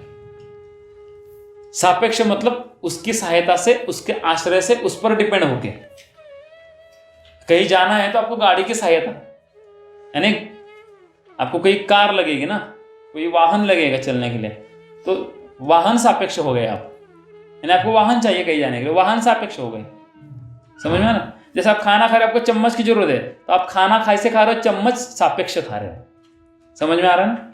जैसे भगवान की प्राप्ति के लिए आप शरीरों का, इंद्रियों का, मन का, बुद्धि का आश्रय ले रहे हो, अहंकार का आश्रय ले रहे हो, तो उसका कहते हैं करण सापेक्ष। करण यानी हथियार, करण यानी इंस्ट्रूमेंट, करण यानी साधन, यानी साधन सापेक्ष शैली के नाम से कहा जाता है। जड़ता की सहायता लेने वाला साधक को करण सापेक्ष शैली वाला साधक कहा जाएगा। अब तक के सारे साधक करण सापेक्ष शैली वाले ही है। जब उनका साधन सिद्ध होता है तो जिस क्षण वो सिद्ध होते हैं उसी क्षण वो निरपेक्ष शैली में प्रवेश होता है उनका। और जिस शैली में स्वयं की प्रधानता रहती है, स्वयं की यानी किसकी? आत्मा की। अर्थात जिसमें साधक आरंभ से ही जड़ता की सहायता न लेकर स्वयं से ही साधन करता है, उसको करण निरपेक्ष शैली नाम से कह सकते हैं। करण निरपेक्ष। जैसे भगवान को खुद को जानना है तो किसकी जरूरत पड़ेगी? भगवान को खुद को एहसास करना है, खुद का, किसकी जरूरत पड़ेगी? भगवान को खुद को समझने के लिए किसकी जरूरत पड़ेगी? किसी की नहीं पड़ेगी, क्योंकि भगवान है। वैसे अब आत्मा स्वरूप हो, स्वयं को जानने के लिए आपको किसी की जरूरत नहीं है। हाँ, एक भगवान की जरूरत है भक्तियों के अनुसार। ज्ञान के अनुसार आपको शरीर, इंद्रिय, मन, बुद्धि के द्वारा जानने की आवश्यकता नहीं है। आप स्वयं ज्ञान युक्त हो, क्योंकि सत चित आनंद आत्मा हो, चित्त यानी ज्ञान में हो। आप अपनी स्थिति में आप स्थित हो, लेकिन आप इसका आधार ले रहे हो। तो जड़ता की सहायता न लेकर स्वयं से साधन करता है जो साधक पहले से, उसको करण निरपेक्ष शैली के नाम से कह सकते हैं। हालांकि इन दोनों ही साधन शैलियों से भगवान की प्राप्ति करण निरपेक्षता से, अर्थात स्वयं से ही होती है। यानी आप किसी भी साधन से चलो, आप करण सापेक्ष शैली से ही भगवान को प्राप्त करूंगा, ठीक है, चलो, अंत में आप करण निरपेक्ष शैली में आपका प्रवेश होगा, तभी आपको भगवान मिलेंगे। मैंने थोड़ी देर पहले बोला, उस एक क्षण का ही खेल होता है। जब आप उस शैली में, इस शैली को छोड़ के उस शैली में प्रवेश करते ही भगवान मिल जाते हैं। यानी जड़ता से सर्वदा संबंध विच्छेद होने पर करण निरपेक्ष शैली के द्वारा भगवान की प्राप्ति होती है। तथापि करण सापेक्ष शैली से चलने पर उसकी प्राप्ति देरी से होती है, और करण निरपेक्ष शैली से चलने पर उसकी प्राप्ति अतिशीघ्रता से होती है। तो साधन की इन दो शैलियों में 4 मुख्य भेद हैं। ये कैसा है कि शुरू में आपको लग रहा है कि ये भगवद गीता पढ़ रही है, क्या चल रहा है पता नहीं। वास्तव में देखिए, अगर आपको रसिक संत होना है या आपको शांत रस वाला संत होना है, माधुर्य रस वाला, महामाधुर्य रस वाले संत होने हैं, तो पहले आपको निरपेक्ष शैली समझनी पड़ेगी। वो भी अच्छे से निरपेक्ष शैली समझती, तत्काल आपको बोध हो जाएगा, तत्काल आपको रस भी मिल जाएगा। सब इसी में है। इसलिए स्वामी रामसूदेव महाराज ने साधक संजनी की शुरुआत में कहा है, साधक संजनी जिसको समझ में आ गई, गीता जिसको समझ में आ गई, तो उसको जो इस ग्रंथ में नहीं लिखा है वो भी समझ में आएगा, और जो लिखा है वो भी समझ में आएगा। इस सृष्टि का सबसे बड़ा रहस्य भी समझ में आएगा, सबसे छोटा रहस्य भी समझ में आएगा। तो साधन की इन 2 शैलियों में 4 मुख्य भेद है, और ये सब समझने के बाद आपको गीता बहुत आसानी से समझ में आ जाएगी। समझ में आ रहा है? पहला है, करण सापेक्ष शैली में जड़ता का आश्रय लेना पड़ता है, यानी किसका? शरीर, इंद्रिय, मन, बुद्धि आदि का। पर करण निरपेक्ष शैली में जड़ता का आश्रय नहीं लेना पड़ता, बल्कि जड़ता से माने हुए संबंध का विच्छेद करना पड़ता है। विच्छेद यानी छोड़ना नहीं है, समझना है कि मेरा इससे कोई संबंध नहीं है। हमने बात की कि मैं भाड़े से रह रहा हूं तो मेरा इससे कोई संबंध नहीं है, बस इसका मैं इस्तेमाल कर रहा हूं, तो इसका मेरे को मेंटेन करना मेरा कर्तव्य है। तो संबंध विच्छेद है ही, ये मान्यता है। दूसरा ऐसा है, करण सापेक्ष शैली में एक नई अवस्था का निर्माण होता है। कोई व्यक्ति ध्यान लगा के बैठता है, उसको एक बहुत दिव्य आनंद होता है, कुछ नहीं दूसरी अवस्था में चला गया, एक नई अवस्था में चला गया, पहले अवस्था लेके बैठा था अनादिकाल से, उसको छोड़ के भगवान में स्थित होना है। और ध्यान करने से और कुछ चिंतन मनन करने से और कुछ करने साधन करने से अलग अवस्था में चला जाता है। उसको लगता है ये अवस्था ही मतलब वो अवस्था है जिसको मैं ढूंढ रहा था। वो बुद्धि भ्रमित हो जाती है, समझ में नहीं आता। करण सापेक्ष शैली में एक नई अवस्था का निर्माण होता है, पर करण निरपेक्ष शैली में अवस्थाओं से भी संबंध विच्छेद होकर अवस्था के अतीत तत्व का अनुभव हो जाता है। अवस्थातीत हो जाता है, उसी को कहते हैं सहजावस्था। उसी को कहते हैं सहजावस्था। उत्तमा सहजावस्था, मध्यमा ध्यान धारणा, कनिष्ठा शास्त्र चर्चा, तीर्थ यात्रा, अधमा। इस प्रकार से श्लोक आता है। उत्तम क्या है? सहजावस्था। सहजावस्था मतलब भक्ति को सहज मतलब टाइम पास। सहजावस्था मतलब अपने स्वरूप में स्थित हो जाना। तीसरा है, 4 मुख्य भेद है ना, तीसरा भेद है करण सापेक्ष शैली में प्राकृत शक्तियों का यानी सिद्धियों की प्राप्ति होती है। कुंडलिनी जागृति हो गई, हवा में उड़ रहा हूं, ये कर सकता हूं, वो कर सकता हूं, दूसरे के मन की बात जान। अरे दूसरे के मन की बात क्या जानोगे? अपने मन की बात समझ में नहीं आ रही है। जिंदगी चली गई कंफ्यूजन में। और दूसरे की मन की बात जानकर क्या मिलेगा? अपने मन को पहचानो। पहले तो आपका भी मन आप नहीं हो। पर करण निरपेक्ष शैली में प्राकृत शक्तियों से संबंध विच्छेद होकर सीधे भगवत तत्व का अनुभव होता है, सीधे भगवान मिलते हैं। जैसे अगर करण सापेक्ष शैली से सीधे भगवान की प्राप्ति हो जाती तो पातंजलि योग दर्शन का विभूतिपाद जो सिद्धांत है वो व्यर्थ हो जाता। कौन सा सिद्धांत है? विभूतिपाद। उसमें क्या लिखा है? सिद्धियों का वर्णन है। किसका वर्णन है? सिद्धियों का वर्णन है। यानी करण सापेक्ष शैली से, करण सापेक्ष शैली का दूसरा नाम है चित्त वृत्तियों का निरोध करना, चित्त को शुद्ध करना। अर्थात उसमें सिद्धियां आती है अपने पास, तो फिर भगवान की प्राप्ति सीधे नहीं होती है, उसमें सिद्धियां सामने आ जाती है। करण सापेक्ष शैली से जिन सिद्धियों की प्राप्ति होती है वे तो भगवान की प्राप्ति में विघ्न है। अगर आपको सत्वगुण को सुख मिल रहा है, हम तमोगुण से किसमें आना चाहिए? हमने रजोगुण में। रजोगुण से किसमें आना चाहिए? सत्वगुण में। सत्वगुण में क्या मिलता है? बहुत दिव्य सुख और आनंद का अनुभूति होती है, ब्रह्मानंद। वही विघ्न है और लगता है ऐसे कि मैं पहुंच गया, कहीं नहीं पहुंचे हैं। आपको पहुंचा दिया गया माया के द्वारा, वहां पे आगे नहीं निकले, क्योंकि वही मूल भूल की थी। उसी सुख को लेकर हम फंसे हुए हैं और फिर उसी सुख में जाके स्थित हो गए। बहुत आगे की बात है, समझो इस बात को। तो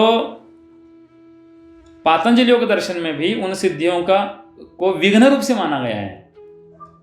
अर्थात वे सिद्धियां समाधि की सिद्धि में विघ्न है, अर्थात व्यवहार में वो सिद्धियां है व्यवहारिक जगत में, लेकिन समाधि की सिद्धि में विघ्न है। अर्थात लोकपाल देवताओं के द्वारा अपने लोगों के भोगों का लालच देकर, जो देवी देवता होते हैं ना, अपने लोकों में स्थित होकर आपको लालच देते हैं, और भोगों का लालच देकर आपको बुलाने पर न तो उन भोगों में राग करना चाहिए न अभिमान करना चाहिए, क्योंकि ऐसा करने से पुनः पतन होने की संभावना है। किसी देवता की आप उपासना कर रहे हो और उस देवता की कृपा से आपको कुछ धन मिल गया, कुछ मान मिल गया, कुछ मिल गया, तो आपको पतन हो गया, एक्चुअली फंस गया।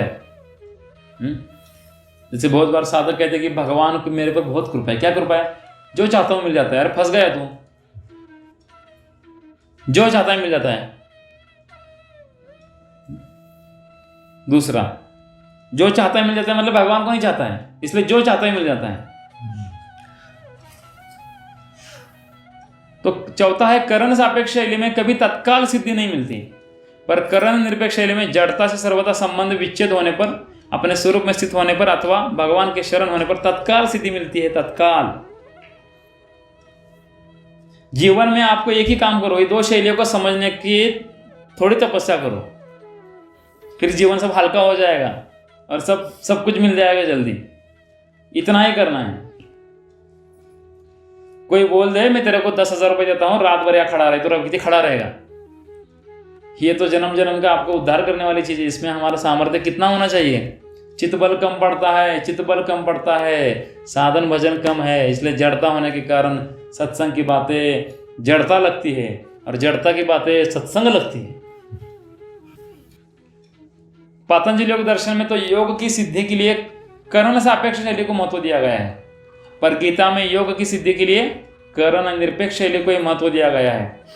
परमात्मा में यानी भगवान में मन लग गया तब तो ठीक है, पर मन नहीं लगा तो कुछ नहीं हुआ, पूरा जीवन फोकट चला गया। यही करण निरपेक्ष शैली है। परमात्मा में मन लगे या ना लगे कोई बात नहीं, नई बात सुनिए। परमात्मा में मन लगे या ना लगे कोई बात नहीं, पर स्वयं परमात्मा में लग जाए, यह करण निरपेक्ष शैली है। बच्चे का अपने माँ में मन लगे ना लगे, बच्चा अपने माँ का जप करे या नहीं कर रहा है, लेकिन बच्चा की धारणा पक्की है कि मैं इस माँ का हूँ और ये माँ मेरी है और मैं सदैव माँ के साथ रहता हूँ, यह करण निरपेक्ष शैली है। ये बच्चे ने संबंध कर लिया अपने माँ से। तात्पर्य यह है कि करण सापेक्ष शैली में परमात्मा के साथ मन बुद्धि का संबंध है, और करण निरपेक्ष शैली में मन बुद्धि से संबंध विच्छेद पूर्वक परमात्मा के साथ स्वयं का संबंध है। संबंध विच्छेद का अर्थ समझ गए ना आप? जैसे कि सामने वाला घर का मालिक मैं नहीं हूं, वही है जो सामने रहता है, तो मुझे उससे संबंध विच्छेद करना है। क्या संबंध विच्छेद करना है? मैं उसका मालिक नहीं हूं, इसने समझ, यही संबंध विच्छेद है। नहीं, मैंने उस घर को त्याग दिया, अब मैं आज के बाद उस घर का मालिक नहीं हूं। संबंध विच्छेद उसे कहते हैं कि मेरा जिस चीज से कोई संबंध नहीं है, फिर भी वो चीज भगवान ने मेरे पास रखी हुई है, तो ये समझ जाना इससे मेरा कोई संबंध नहीं है, ये संबंध विच्छेद है। और संबंध विच्छेद में ये भी स्थिति आती है कि इससे मेरा कोई संबंध नहीं है, ये भी याद ना रहे, ये असली संबंध विच्छेद है। परमात्मा के साथ स्वयं का संबंध है। इसलिए करण सापेक्ष शैली में अभ्यास के द्वारा क्रम से सिद्धि होती है। क्या क्रम है? अतो श्रद्धा, ततो साधु संग, ततो भजन क्रिया, अथा भजन क्रिया के अनर्थ निवृत्ति, अथा रुचि, निष्ठा, भाव, आसक्ति तथा प्रेम। ये जो भक्ति के स्टेप्स है, पहले श्रद्धा, फिर सत्संग करो, फिर भजन करो, जप तप करो, फिर अनर्थ निवृत्ति होगी, फिर आपको क्या होगी? रुचि होगी, फिर निष्ठा होगी, फिर भाव, फिर आसक्ति, फिर प्रेम। तो ये क्रम है। क्या है ये? करण सापेक्ष शैली में क्रम से सिद्धि होती है, पर करण निरपेक्ष शैली में अभ्यास की आवश्यकता नहीं है। तो करण सापेक्ष शैली को छोड़ दे क्या? स्वामी जी ने साधु ने बहुत अच्छे समझाया है। भाव से आप करण निरपेक्ष शैली में रहो और क्रिया से आप करण सापेक्ष शैली को करते रहो, यानी जप करते रहो, तप करते रहो, साधन भजन करते रहो। क्योंकि जो करण निरपेक्ष शैली में सच में स्थित हो गया है, वो करण सापेक्ष शैली को एक सेवा के रूप में नहीं छोड़ेगा। क्योंकि भगवान में लगाने के लिए मेरे को साधन मिले तो इनको भगवान में लगा देता हूँ। ये खेल भगवान के साथ खेलो, भगवान के नाम का जप करो, सब करो, तत्काल भगवत अनुभूति चाहिए। तो करण निरपेक्ष शैली से आपको आज भी भगवान की तत्काल अनुभूति हो सकती है।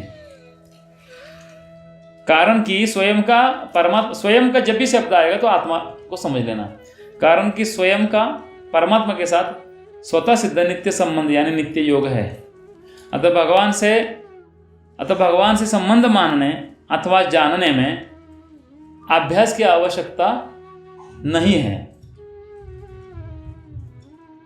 जैसे विवाह होने पर स्त्री पुरुष को अपना पति मान लेती है ना, तो ऐसा मानने के लिए उसको कोई अभ्यास नहीं करना पड़ता। किसी कुंवारी लड़की का किसी कुंवारे अच्छे पुरुष के साथ एक विवाह होने जा रहा है, 1 महीने के बाद उसकी शादी है, तो उसकी पत्रिकाएं बांटी गई है, शादी की कार्ड बांटे गए हैं, तो क्या अभ्यास करेगी क्या 1 महीना भर कि मेरा पति है, मेरा पति है, मेरा पति है, मेरा पति है? अभ्यास करके मान्यता कर ली उसने कि मेरा पति है तो बात खत्म। तो ऐसा मानने के लिए उसको कोई अभ्यास नहीं करना पड़ता।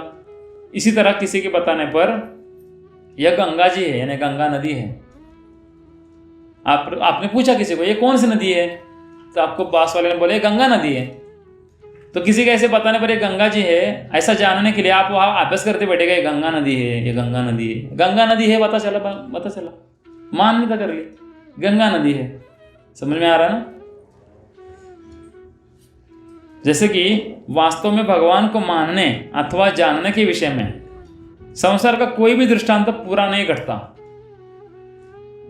भगवान को जानने के विषय में और भगवान को मानने के विषय में संसार का कोई भी सिद्धांत या दृष्टांत पूरा नहीं उसको लागू होता। जैसे हम कहते हैं कि रस्सी में सर्प का भ्रम होता है रात में, ये दृष्टांत है, लेकिन भगवान का अनुभूति इसके भी आगे है। बोलना पड़ता है शब्दों में। वास्तव में ऐसा है कि वास्तविक आध्यात्मिक ज्ञान उसे कहते हैं जहाँ शब्द समाप्त हो जाते हैं, उसे कहते हैं आध्यात्म। वहाँ आध्यात्मिक उन्नति शुरू हो जाती है। जब तक आपके दिमाग में शब्द है, जब तक आप शब्दों का आश्रय ले रहे हो, तब तक वास्तविक उन्नति दूर है। अनुभूति का विषय है ना, आध्यात्म अनुभूति का शास्त्र है। तो कारण कि संसार को मानने अथवा जानने में तो मन बुद्धि की सहायता लेनी पड़ती है ना, पर भगवान को मानने अथवा जानने में मन बुद्धि साथ में नहीं रहते। अर्थात भगवान का अनुभव स्वयं से होता है। स्वयं से यानी किससे? आत्मा से होता है, मन बुद्धि से नहीं होता। दूसरी बात, संसार को मानने अथवा जानने का तो आरंभ और अंत होता है, पर भगवान को मानने अथवा जानने का आरंभ और अंत नहीं होता। कारण कि वास्तव में संसार के साथ हमारा यानी स्वयं का संबंध है ही नहीं, जबकि भगवान के साथ हमारा संबंध सदा से ही और सदा ही रहेगा। तो करण सापेक्ष शैली में तो अपने लिए साधन करने की यानी क्रिया करने की मुख्यता रहती है, पर करण निरपेक्ष शैली में जानने की यानी विवेक की और मानने की यानी भाव की मुख्यता रहती है। मेरा जड़ता यानी शरीर आदि के साथ संबंध है ही नहीं, ऐसा अनुभव न होने पर भी जब साधक इसको आरंभ से ही दृढ़तापूर्वक मान लेता है, अनुभव हुआ है कि आपका कि मैं शरीर नहीं हूं, अनुभव हुआ है कि मैं मन नहीं हूं, आपको अनुभव नहीं हुआ है, लेकिन मेरा इनसे कोई संबंध नहीं है, शरीर से, मन से वगैरह से, ऐसा अनुभव आपको नहीं है, फिर भी अगर आप इसको दृढ़ता से आरंभ से ही दृढ़तापूर्वक मान लेते हो तो आपको अनुभव होना शुरू हो जाता है। आपको अनुभव होना शुरू हो जाता है, चाहे आप कृत्रिम रूप से भी दृढ़ता मान कर लो, क्योंकि आप आत्मस्वरूप होते हुए भी आपने कृत्रिम रूप से मान लिया कि मैं शरीर हूं, तो आपको अनुभव हो रहा है कि मैं शरीर हूं। तो चाहे कृत्रिम रूप से आप दृढ़तापूर्वक मान लो कि मैं शरीर नहीं हूं, मैं भगवान का हूं, मैं चैतन्य रूप हूं, आपका अनुभव होना शुरू हो जाएगा। आप शरीर ना होते हुए आपको शरीर हूं ऐसा अनुभव हो रहा है गलत मान्यता से, तो सही मान्यता कर लो, चाहे आप उसको गलत समझ लो कि मैं शरीर नहीं हूं, तो जो कि आप है ही नहीं, तो आपको तो जल्दी अनुभव होना शुरू हो जाएगा। समझ रहे ना इस बात को?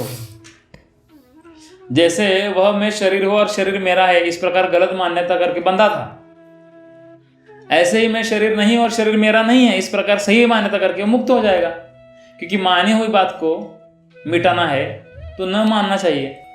मानी हुई बात को अमान्यता से ही, मान्यता को अमान्यता से हटा जा सकता है। आज से तुम मेरे मित्र हो, कल कहो आज से तुम मेरे मित्र नहीं हो। अरे फिर कल क्या थे? कल तो हम मित्र थे, कल तो तुमने कहा था कि हम मित्र है। हाँ, कल मेरी मान्यता थी, अब आज क्या? आज मैंने अमान्यता कर ली,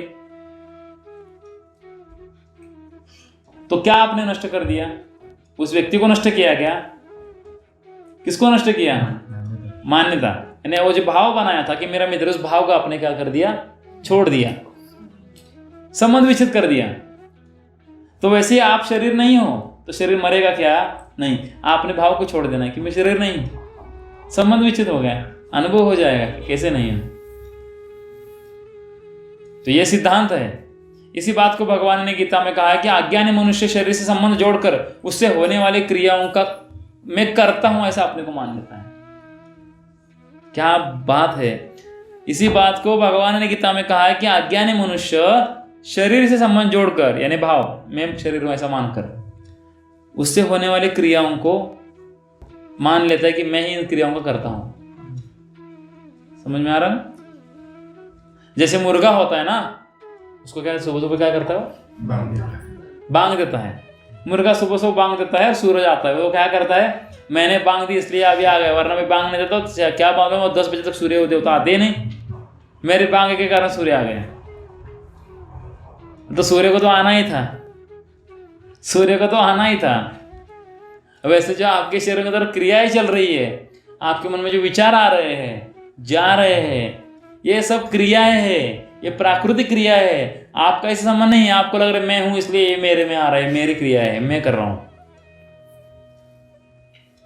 हम कहते हैं दूसरों को कितना अहंकार है, सबसे पहला अहंकार कि मैं शरीर हूं। हम दूसरों का अहंकार देखते, मूल अहंकार को कहते हैं कि मैं शरीर हूं। आज के बाद छोड़ दो सबको देखना, ऐसा है। अहंकार विमूढ़ आत्मा कर्ता अहम इति मान्यते, गीता के तीसरे अध्याय के 7वें श्लोक में 27वें श्लोक में भगवान कहते हैं, मेरा स्वयं का तो अनुभव यह है। पहले तो इतनी गीता पढ़ रही, अहंकार विमूढ़ आत्मा, तो हमने प्रवचनों में कहना शुरू कर दिया कि देखो कैसा अहंकार होता है विमूढ़ आत्मा, कि स्वयं को शरीर मानता है। लेकिन साधक संजय ने जो वास्तव में बात पता चल गई कि मूल में भूल कहाँ है, जो कि मेरी है, दूसरों की छोड़ दो, ये साधक सुनी समझ में आएगा।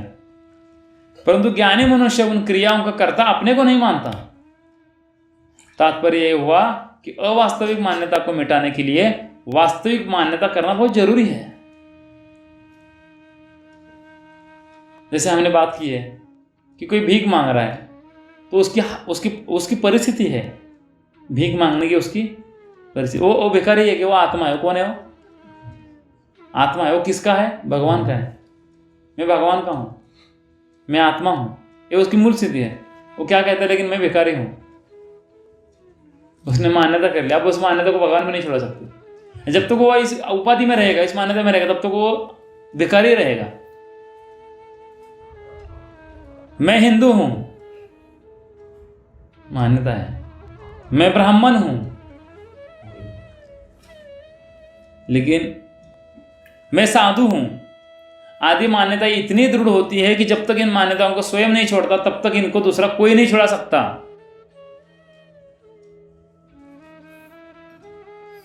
लेकिन इन मान्यताओं को लेकर ही भगवान ने 4 वर्ण और 4 आश्रम बनाए हैं।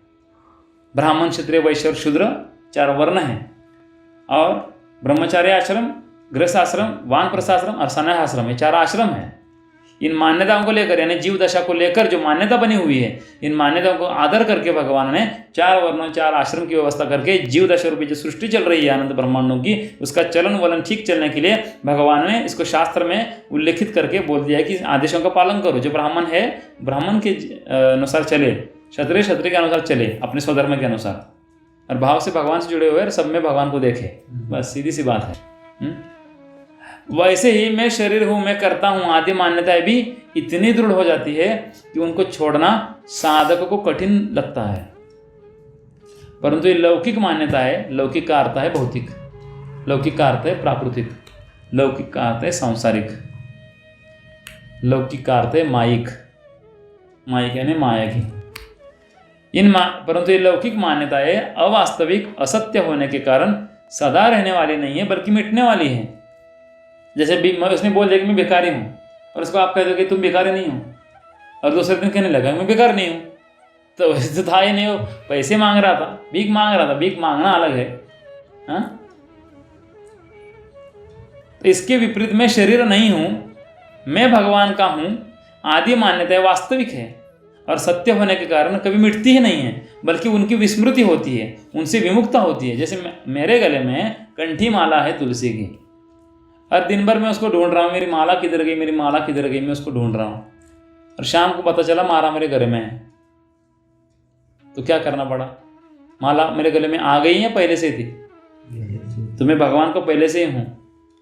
हाँ, मैं राजा हूँ, मैं भिखारी हूँ, ब्राह्मण में, क्षत्रिय में शरीर हूँ, ये मान्यता गलत है, ये टेम्पररी है, और उससे आपको कोई संबंध में नहीं है। मूल में मैं भगवान को मान्यता है, वो सत्य है, और आप उसके साथ हो अभी भी। इसलिए वास्तविक मान्यता दृढ़ होने पर मान्यता रूप से भी नहीं रहती हो, बल्कि वो अनुभव के रूप में परिणत हो जाती है कि हाँ मैं वो हूं, वैसा हूं। मान्यता का क्या प्रश्न है? यद्यपि गीता में करण सापेक्ष शैली का भी वर्णन किया गया है, करना पड़ता है ना, क्योंकि जीव दशा है, छोड़ना नहीं चाहता, तथापि मुख्य रूप से करण निरपेक्ष शैली का ही वर्णन हुआ है। इसका कारण यह है कि भगवान साधकों को शीघ्रता से और सुगमतापूर्वक अपनी प्राप्ति करना चाहते हैं। तो सोचिए भक्तों, भगवान इतने दयालु है कि पहले हमें लगता था कि भगवान ने ना जाने कौन कौन से साधन बना दिए, श्रद्धा से लेकर प्रेम तक। श्रद्धा, साधु संग, भजन क्रिया, अनर्थ निवृत्ति, बाप रे कब होगी मेरी चित्त की शुद्धि, कब मेरे विकार हटेंगे, कब मुझे भगवान मिलेंगे, कब काम क्रोध लोभ मोह मद मत्सर मारी माया निकल जाएगी। बहुत भगवान ने बड़ा रास्ता दे दिया है ऐसा लगता था। लेकिन भगवान ने तो गीता में करण निरपेक्ष शैली बता दी है कि जल्दी जल्दी मेरे पास आ जाओ, तुम इन चारे चक्करों में मत पड़ो। तो आप कहो कि संतों ने क्या गलत लिखा है? क्या संतों ने गलत नहीं लिखा है? जीव दशा वालों को जीव दशा छोड़ना नहीं चाहते तो उनके लिए तो करना जरूरी है। लेकिन ऐसा जीव दशा वाला साधक जिस पर बड़ी कृपा है भगवान की, जो आग्रह छोड़ रहा है जीव दशा वाला साधक अपने करण सापेक्ष शैली का, वो करण निरपेक्ष शैली में पहुंच जाएगा। और भगवान चाहते हैं कि उसी साधक को चाहते हैं कि जल्दी आ जा, निकल के करण सापेक्ष शैली से जल्दी आ जा। हम रोज प्रार्थना भगवान से कर रहे हैं कब से, भगवान मेरे को कृपा करो कृपा करो कृपा करो, जल्दी मिलो जल्दी मिलो।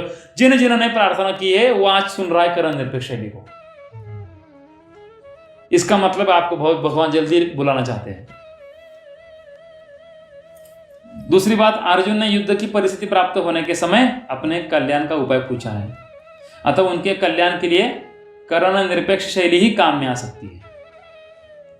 क्योंकि करण निरपेक्ष शैली में मनुष्य प्रत्येक परिस्थिति में और संपूर्ण शास्त्र विहित कर्म करते हुए भी अपना कल्याण कर सकता है। अर्जुन युद्ध करते करते भगवान को प्राप्त किया है। तो आपको तो घर का काम करते करते भगवान को प्राप्त करना है। ऐसा नहीं मेरे को काम इतना रहता है कि मैं सत्संग भजन पूजन भगवान की भक्ति नहीं कर सकता, मैं इतना बिजी हूँ। इतना बिजी क्या है, भगवान भी इतने बिजी नहीं है। इतनी बड़ी सृष्टि की रचना करके भगवान आराम से बैठे हुए। अरे ये कौन सा नया बिजी है? लेजी इंटेलिजेंस, फिर होता है बिजी इंटेलिजेंस। हाँ, एक होता है बिजी फूल और एक होता है लेजी फूल। लेजी फूल मतलब आलसी भी है, मूर्ख भी है, अच्छा है। लेकिन बिजी फूल उत्साही है, बहुत ऊटपटांग है, यानी बंदर होते हैं, वो बिजी फूल होते हैं, कुछ भी कर सकते हैं, वो उससे भी डेंजर है। तो हमें लेजी फूल ठीक है, बिजी फूल नहीं बनना है। और उसके बाद है बिजी इंटेलिजेंट, बहुत बुद्धिमान है, बहुत सारे व्यापार है, बिजनेस है, बहुत बड़े बड़े प्रोजेक्ट चल रहे हैं, उसके मैं बहुत बिजी हूँ। बिजी इंटेलिजेंस, उससे भी श्रेष्ठ है लेजी इंटेलिजेंस, जो भगवान का है, संतों का है। उसमें पीसफुलनेस आता है, शांति रहती है, लेजी इंटेलिजेंस है। बिजी इंटेलिजेंस शुरू में जरूर होता है क्योंकि व्यक्ति को अनुभव आने के लिए। धीरे धीरे व्यक्ति ने बिजी इंटेलिजेंस से लेजी इंटेलिजेंस में जाना चाहिए। लेजी इंटेलिजेंस मतलब इंटेलिजेंस है लेकिन उसको बहुत अच्छे से इस्तेमाल कर रहा है, आराम से कर रहा है, ये होना चाहिए। इसके लिए सबने प्रयासरत रहना चाहिए। तो इसी शैली के अनुसार अभ्यास किए बिना अर्जुन का मोह नाश हुआ। अर्जुन का मोह नाश कैसे हुआ? कोई अभ्यास ना किए बिना, विवेक और मान्यता से। विवेक यानी ज्ञान योग जो भगवान ने उसको दिया, और मान्यता यानी भक्ति योग, विश्वास के विषय। विवेक और मान्यता से अर्जुन का मोह तत्काल नष्ट हो गया। उसके लिए कोई अभ्यास नहीं करना पड़ा। 40 मिनट में गीता पता है, 40 मिनट में मोह नष्ट। तो सुना, स्वीकार किया। हम सुनते हैं, स्वीकार नहीं करते, फिर अगले हफ्ते सत्संग को आते हैं। फिर से बोल रहा हूं, असली डॉक्टर कौन है? जो ऐसा भाव रखता है कि मेरे पास आया हुआ पेशेंट वापस मेरे पास कभी ना आए, ताकि वो ऐसा यहां के जाते ही ठीक हो जाए, वापस मेरे पास उसको ना आना पड़े। संतों का भाव क्या रहता है? सत्संग एक ही बार होता है, दोबारा नहीं होता। दोबारा होती है दोबारा सत्संग जो होता है वो भगवान को खुश करने के लिए, और अपना स्वभाव है भगवान के सानिध्य में रहना है। तो सत्संग ने भगवान का सानिध्य, इसलिए हमें भगवान के सानिध्य में आने के लिए हम आएंगे सत्संग में। लेकिन वास्तविक सत्संग यानी भगवान को पकड़ना एक ही बार होता है, जो हम पकड़ते नहीं है। ये हमने पिछली बार भी बात की है। हम बार बार सत्संग में आते हैं लेकिन भगवान को नहीं पकड़ते हैं, और वो एक ही बार होता है। तो इसी शैली के अनुसार अभ्यास किए बिना अर्जुन का मोह नाश हुआ और उनको स्मृति की प्राप्ति हुई। साधन की करण निरपेक्ष शैली सबके लिए समान रूप से उपयोगी है, क्योंकि इसमें किसी विशेष योग्यता परिस्थिति आदि की आवश्यकता नहीं है। आप समझ में आ रहा है ना, करण निरपेक्ष शैली किसे कहते हैं? इस शैली में केवल परमात्मा प्राप्ति की उत्कट अभिलाषा होने से तत्काल जड़ता से संबंध विच्छेद होकर नित्य प्राप्त भगवान का अनुभव हो जाता है। आप स्वप्न में से जाग गए, स्वप्न में क्या कर रहे हो, क्या हुआ, एक मां सोई हुई है, उसका छोटा बच्चा है। स्वप्न में क्या हुआ, वो एक जंगल में खो गई अपने बच्चे के साथ, फिर उसका बच्चा भी खो गया उसके साथ, और पूरे जंगल में ढूंढती रही, मेरा बच्चा किधर है, मेरा बच्चा किधर है, मेरा बच्चा किधर है, मेरा बच्चा किधर है। अचानक क्या हुआ, नींद में से जाग गई, बच्चा पास में ही सोया हुआ था, बच्चा पास में ही सोया हुआ था। बात आई समझ में? तो इस शैली में केवल भगवत प्राप्ति की उत्कट अभिलाषा होने से तत्काल जड़ता से संबंध विच्छेद होकर नित्य प्राप्त परमात्मा का अनुभव हो जाता है। तत्काल, जैसे माँ को बच्चा मिल गया, तत्काल स्वप्न से जागते ही, वैसे आपको स्मृति होते ही आपको तत्काल आपको क्या हो जाएगा, भगवत का अनुभव हो जाएगा। जैसे कितने ही वर्षों का अंधेरा हो, आप यहाँ बैठे हो, समझो गुफा है, अनादि करोड़ों वर्षों से यहाँ पे अंधेरा ही अंधेरा है, एक दिया जलाते ही वह नष्ट हो जाता है। या अभी करोड़ों वर्षों का अंधेरा है, अभी दिया लगा लो, आने वाले लाखों वर्षों में वो अंधेरा धीरे धीरे कम हो जाएगा। ऐसा होता है क्या? तत्काल होता है ना नष्ट, तत्काल। ऐसी जड़ता के साथ कितना ही पुराना अनंत जन्मों का संबंध हो, भगवत प्राप्ति की उत्कट अभिलाषा होते ही उसी क्षण मिट जाता है। इसलिए उत्कट अभिलाषा करण सापेक्षता से होने वाली समाधि से भी ऊंची चीज है। समाधि से भी ऊंची चीज है भगवान की मिलने की उत्कट अभिलाषा। ऊंचे से ऊंची निर्विकल्प समाधि हो, उसमें भी उत्थान होता है, यानी फिर से व्यवहार में आना पड़ता है और फिर व्यवहार होता है, अर्थात समाधि का भी आरंभ और अंत होता है। समाधि का भी पहले तो समाधि जीव दशा को लेकर है,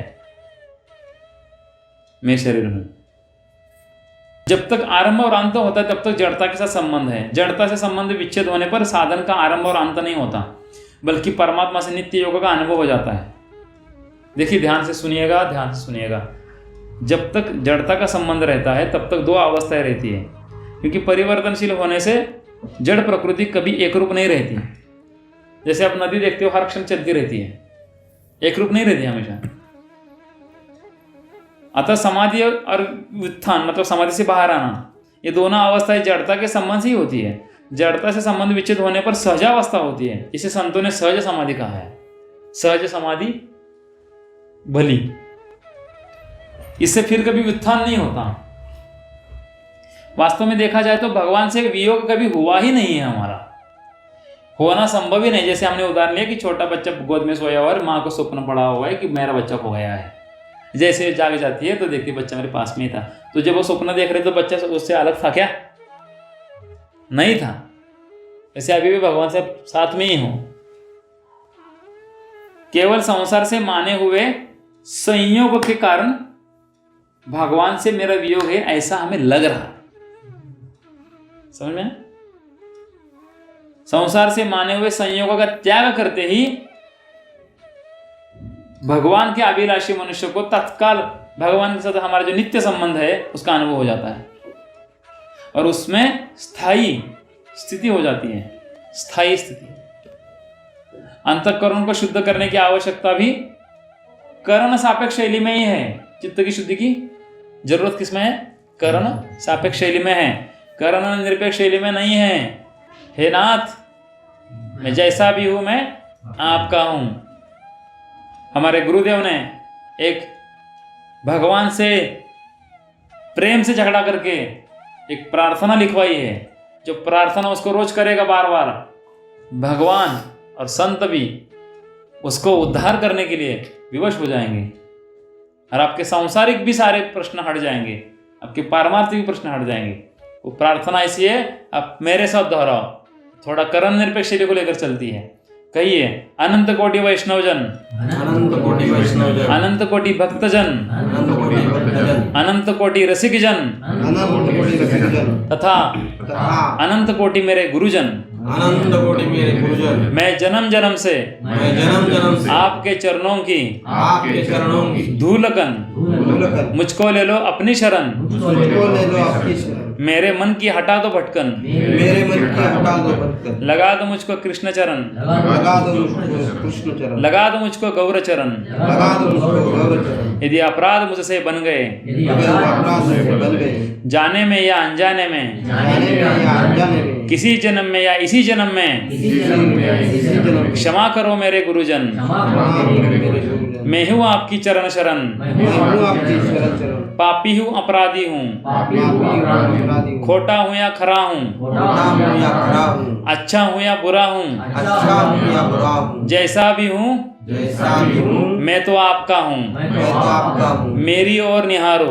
मेरी ओर निहारो, कृपा दृष्टि विस्तारो, कृपा दृष्टि विस्तारो, हे मेरे प्राण धन, हे मेरे प्राण धन, निभा लो अब तो अपनापन, निभा लो अपना अपनापन, हे मेरे जन्म जन्म के गुरुजन। हे मेरे गुरु जन्म जन्म के गुरुजन। ठीक है, तो अंतःकरण को शुद्ध करने की आवश्यकता भी करण सापेक्ष शैली में है, करण निरपेक्ष शैली में नहीं,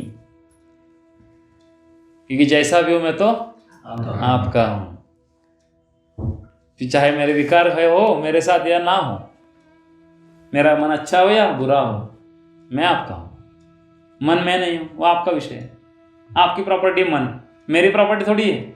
जब मन को समझते मेरी प्रॉपर्टी तब उसको हमें ठीक करना पड़ता है। जब भगवान की प्रॉपर्टी तो भगवान जाने, मन जाने, मैं तो आपका हूं, मुझे आप अपने पास ले लो। हम खुद तो भगवान में लगते नहीं, यानी आत्मा और मन को लगाने के पीछे पड़ते हैं। जैसे कलम बढ़िया होने से, यानी पेन, लिखाई तो बढ़िया हो सकती है पर लेखक बढ़िया नहीं हो जाता। ऐसे ही करण यानी अंतःकरण शुद्ध होने से आपकी सारी क्रियाएं तो शुद्ध हो सकती है पर कर्ता शुद्ध नहीं होता, यानी आत्मा की मान्यता कि मैं शरीर हूं, मैं करता हूं। कितनी बड़ी मूल भूल है, समझो इस बात को। जन्म जन्म का आपका प्रयास, आपका समय बच जाएगा अगर ये बात समझ में आ गई तो। कर्ता शुद्ध होता है अंतःकरण से माना हुआ संबंध को विच्छेद करने से, संबंध विच्छेद होने से, क्योंकि अंतःकरण से अपना संबंध मानना ही मूल अशुद्धि है। और वैसे भी चित्त की देवता कौन है? वासुदेव। वासुदेव वसुदेव उनके पिता। नित्य प्राप्त परमात्मा के साथ पहली बार यहाँ पे शब्द आया है, नित्य प्राप्त। भगवान कैसे हमें नित्य प्राप्त। जैसे स्वामी जी ने कहा उनके शुरू की प्रस्तावना में, क्या कहा उन्होंने निवेदन में, कि पहले मैंने वैचारिक रूप से टीका लिखी, फिर मेरे को समझ में आया कि अन्वय रूप से लिखना जरूरी है।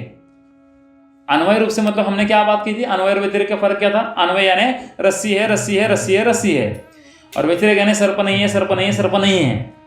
जो नहीं है, नहीं है, नहीं वो सिद्ध करना व्यतिरेक पद्धति है, और जो है जो कि है उसको सिद्ध करना अन्वय पद्धति है।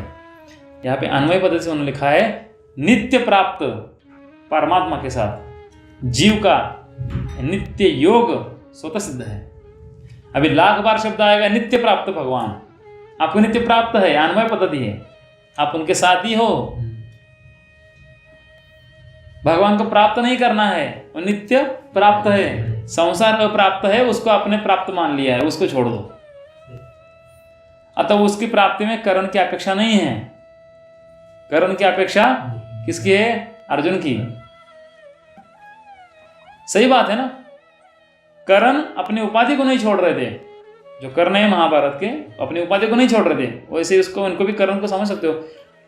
दुर्योधन से मित्रता थी और अर्जुन कर्ण को बोल रहे थे उपाधि को छोड़ दे, तो सापेक्षता छोड़ दे दुर्योधन की, हर निरपेक्षता में आ जा, मतलब मेरी पार्टी में आ जा।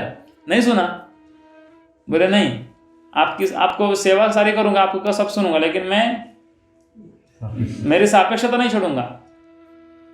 ऐसा है, तो हमें कर्ण की पार्टी में नहीं, अर्जुन की पार्टी में जाना है। उसने सापेक्षता पकड़ ली, नुकसान हो गया।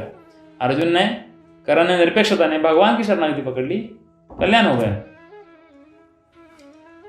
तो अतः उसकी प्राप्ति में कर्ण की अपेक्षा नहीं है। भगवान की प्राप्ति में केवल उधर दृष्टि डालनी है। कैसे? जैसे कि रामचरितमानस में आया है, शंकर सहज स्वरूप हमारा, अर्थात भगवान शंकर ने अपने सहज स्वरूप का संभाला, उसकी तरफ दृष्टि डाली। ये लाइन बहुत बड़ी है। कबीर जी ने इस लाइन के ऊपर ही बहुत ऊंची पोस्ट पर गए हैं कबीर जी। ये शब्द बहुत इंपॉर्टेंट है। शंकर शंकर सहज स्वरूप तो हम समारा, रामचरितमानस के प्रथम स्कंद के 58वें अध्याय में 14 नंबर का श्लोक है ये। भगवान शंकर ने अपने सहज स्वरूप को संभाला, उसकी तरफ दृष्टि डाली कि जहां क्रिया है वहां प्रकृति है और मैं अक्रिय तत्व आत्मा स्वरूप हूं, तो मैं पहले से ही अक्रिय हूं। अब कौन सी क्रिया कर रहा हूं मैं? अभी नहीं कर रहा हूं मैं क्रिया, तो मेरा जड़ के साथ कोई संबंध है ही नहीं, तो विच्छेद का भी प्रश्न नहीं है। बहुत डीप बात है, लेकिन साधक अवस्था में समझना पड़ेगा। संभाली चीज वह होती है जो पहले से हमारे पास हो और केवल दृष्टि डालने से पता लग जाए कि यह है। ऐसे दृष्टि डालने मात्र से नित्यों का अनुभव हो जाता है। अब ये दृष्टि डालना यानी क्या है, वो साधक सुने समझते समझते समझते शायद 15-16 अध्याय में वहां आएगा। जिस प्रकाश में आप वस्तु देख रहे हो वही प्रकाश भगवान है। अब ये धीरे धीरे समझ में आएगा। जैसे आप इस दीवार को देख रहे हो, ये दीवार आपके बीच में जो है जिसके कारण आप देख रहे हो वही भगवान है। ये एग्जैक्टली क्या है, साधक सुने सुनते जाओ सुनते जाओ। अचानक स्वामी जी कहते हैं कि स्टार्टर मारते मारते 4 बार 5वीं बार गाड़ी एकदम स्टार्ट हो जाती है। स्टार्टर लग जाएगा और मैं मान लूंगा तब जो इसमें से बैठे हुए सुनने वाले श्रोता है उसमें से कोई ऐसा श्रोता होगा जिसको जो अभी सुन रहा है बातें उसको लग गई, स्पर्श हो गई ना, उसको रात भर नींद नहीं आएगी क्योंकि उसको बोध हो रहा है अभी, ऐसा समझा जाएगा। मतलब सच में वो संभल नहीं पाएगा खुद को। तो केवल दृष्टि डालने मात्र से नित्यों का अनुभव हो जाता है कि भगवान के साथ मेरा नित्य संबंध है, परंतु सांसारिक सुख की कामना यानी इच्छा, आशा और भोग के कारण उधर दृष्टि डालने में, उसका अनुभव करने में कठिनता मालूम लगती है, कठिनता महसूस होती है। जब तक सांसारिक भोग और संग्रह की तरफ दृष्टि है तब तक मनुष्य में ताकत नहीं है कि वह अपने स्वरूप की तरफ दृष्टि डाल सके, क्योंकि स्वयं को शरीर मान कर ही भोग और संग्रह की इच्छा है ना। अगर किसी कारण से, किसी खास विवेचन से जैसे हम बातें कर रहे हैं उधर दृष्टि चली भी जाए तो भी उसका स्थायी रहना बड़ा कठिन है। ऐन मौके पे भगवान को भूल जाते हैं और जो कुछ क्रिया कर रहे होते हैं, जो कुछ हमें नई चीज मिल गई होती है, जो कुछ हम कर रहे होते हैं, जिस सिचुएशन में हम होते हैं, हम कहते हैं भगवान का ही काम कर रहा हूं, हम कहते हैं भगवान का ही काम कर रहा हूं। स्थायी नहीं रहते हम, कारण कि नाशवान पदार्थों की जो प्रियता भीतर में बैठी हुई है वह प्रियता भगवान के स्वतः सिद्ध संबंध को समझने नहीं देती। वो प्रियता किस प्रकार की होती है पता है? प्रियता यहाँ अर्थ क्या है पता है? किसी वस्तु से मुझे प्रेम है वो भी प्रियता है, और किसी वस्तु से मुझे द्वेष है वो भी प्रियता है, क्योंकि संसार से संबंध जुड़ गया है, यानी संसार से प्रियता है, इसलिए प्रिय और अप्रिय में फंस गया है। और समझ में आ जाए तो स्थिर नहीं रहने देती। हाँ, अगर उत्कट अभिलाषा जागृत हो जाए कि उस तत्व का अनुभव मुझे कैसे हो, उस तत्व का अनुभव मुझे कैसे हो, तो इस अभिलाषा में यह ताकत है कि यह संसार की आसक्ति का नाश कर देगी। अगर आज से किसी साधक के मन में ये अस्वस्थता पैदा होगी कि तत्व का अनुभव कैसे हो कैसे हो कैसे हो कैसे हो, उसको कोई ज्ञान नहीं है, गारंटी है 100% कि उसको बहुत जल्द ही, कुछ ही दिनों में, महीनों में नहीं, कुछ ही दिनों में ही उसको तत्व समझ में आएगा और उसका अनुभव हो जाएगा। उत्कट अभिलाषा होनी चाहिए। भगवान तो बाद में है, लेकिन मुझे अनुभव कैसे हो, तत्व को कैसे समझूं? गीता में वर्णित जो कर्मयोग, ज्ञान और भक्ति योग है, तीनों ही साधन करण निरपेक्ष अर्थात स्वयं से यानी आत्मा से होने वाले हैं। कारण की क्रिया और पदार्थ अपने और अपने लिए नहीं है, बल्कि दूसरों की और दूसरों की सेवा के लिए है। मैं शरीर नहीं हूं और शरीर मेरा नहीं है, मैं भगवान का हूं और भगवान मेरे है। इस प्रकार विवेक पूर्वक किया गया विचार अथवा मान्यता कर्ण सापेक्ष नहीं है, यानी अभ्यास नहीं है, क्योंकि इसमें जड़ता से संबंध विच्छेद है। अतः कर्मयोग में स्वयं की जड़ता का त्याग करता है और ज्ञान योग में स्वयं ही स्वयं को जानता है कि मैं आत्मस्वरूप हूं, और भक्ति योग में स्वयं ही भगवान की शरण होता है। गीता की इस साधक संजीवनी टीका में भी साधन की करण निरपेक्ष शैली को ही मुख्यता दी गई है, क्योंकि साधकों का शीघ्रता से और सुगमता पूर्वक कल्याण कैसे हो, इस बात को सामने रखते हुए ही यह टीका लिखी गई है। अब इस टीका के संबंध में थोड़ा सुनिएगा। तो टीका के संबंध में इस प्रकार स्वामी जी अपने भाव व्यक्त कर रहे हैं, रामसुंदर जी महाराज। पिछली बार हमने बात की ना, स्वामी जी की एक भी फोटो नहीं है, वो कभी फोटो नहीं रखते थे, तत्व के भक्त थे और दूसरों को भी तत्व उपासक बनाना चाहते थे। छोटी अवस्था से ही मेरी गीता में विशेष रुचि रही है। उम्र की आजकल बच्चों की किस में रुचि रहती है? गेम खेलने में। उनकी किस में रुचि रही? गेम समझने में भगवान की। छोटी अवस्था से ही मेरी गीता में विशेष रुचि रही है। गीता का गंभीरतापूर्वक मनन विचार करने से तथा अनेक संत महापुरुषों के संग और वचनों से मुझे गीता के विषय को समझने में बड़ी सहायता मिली है। गीता में महान संतोष देने वाले अनंत विचित्र विचित्र भाव भरे पड़े हैं। उन भावों को पूरी तरह समझने की और उनको व्यक्त करने की मुझ में सामर्थ्य नहीं है।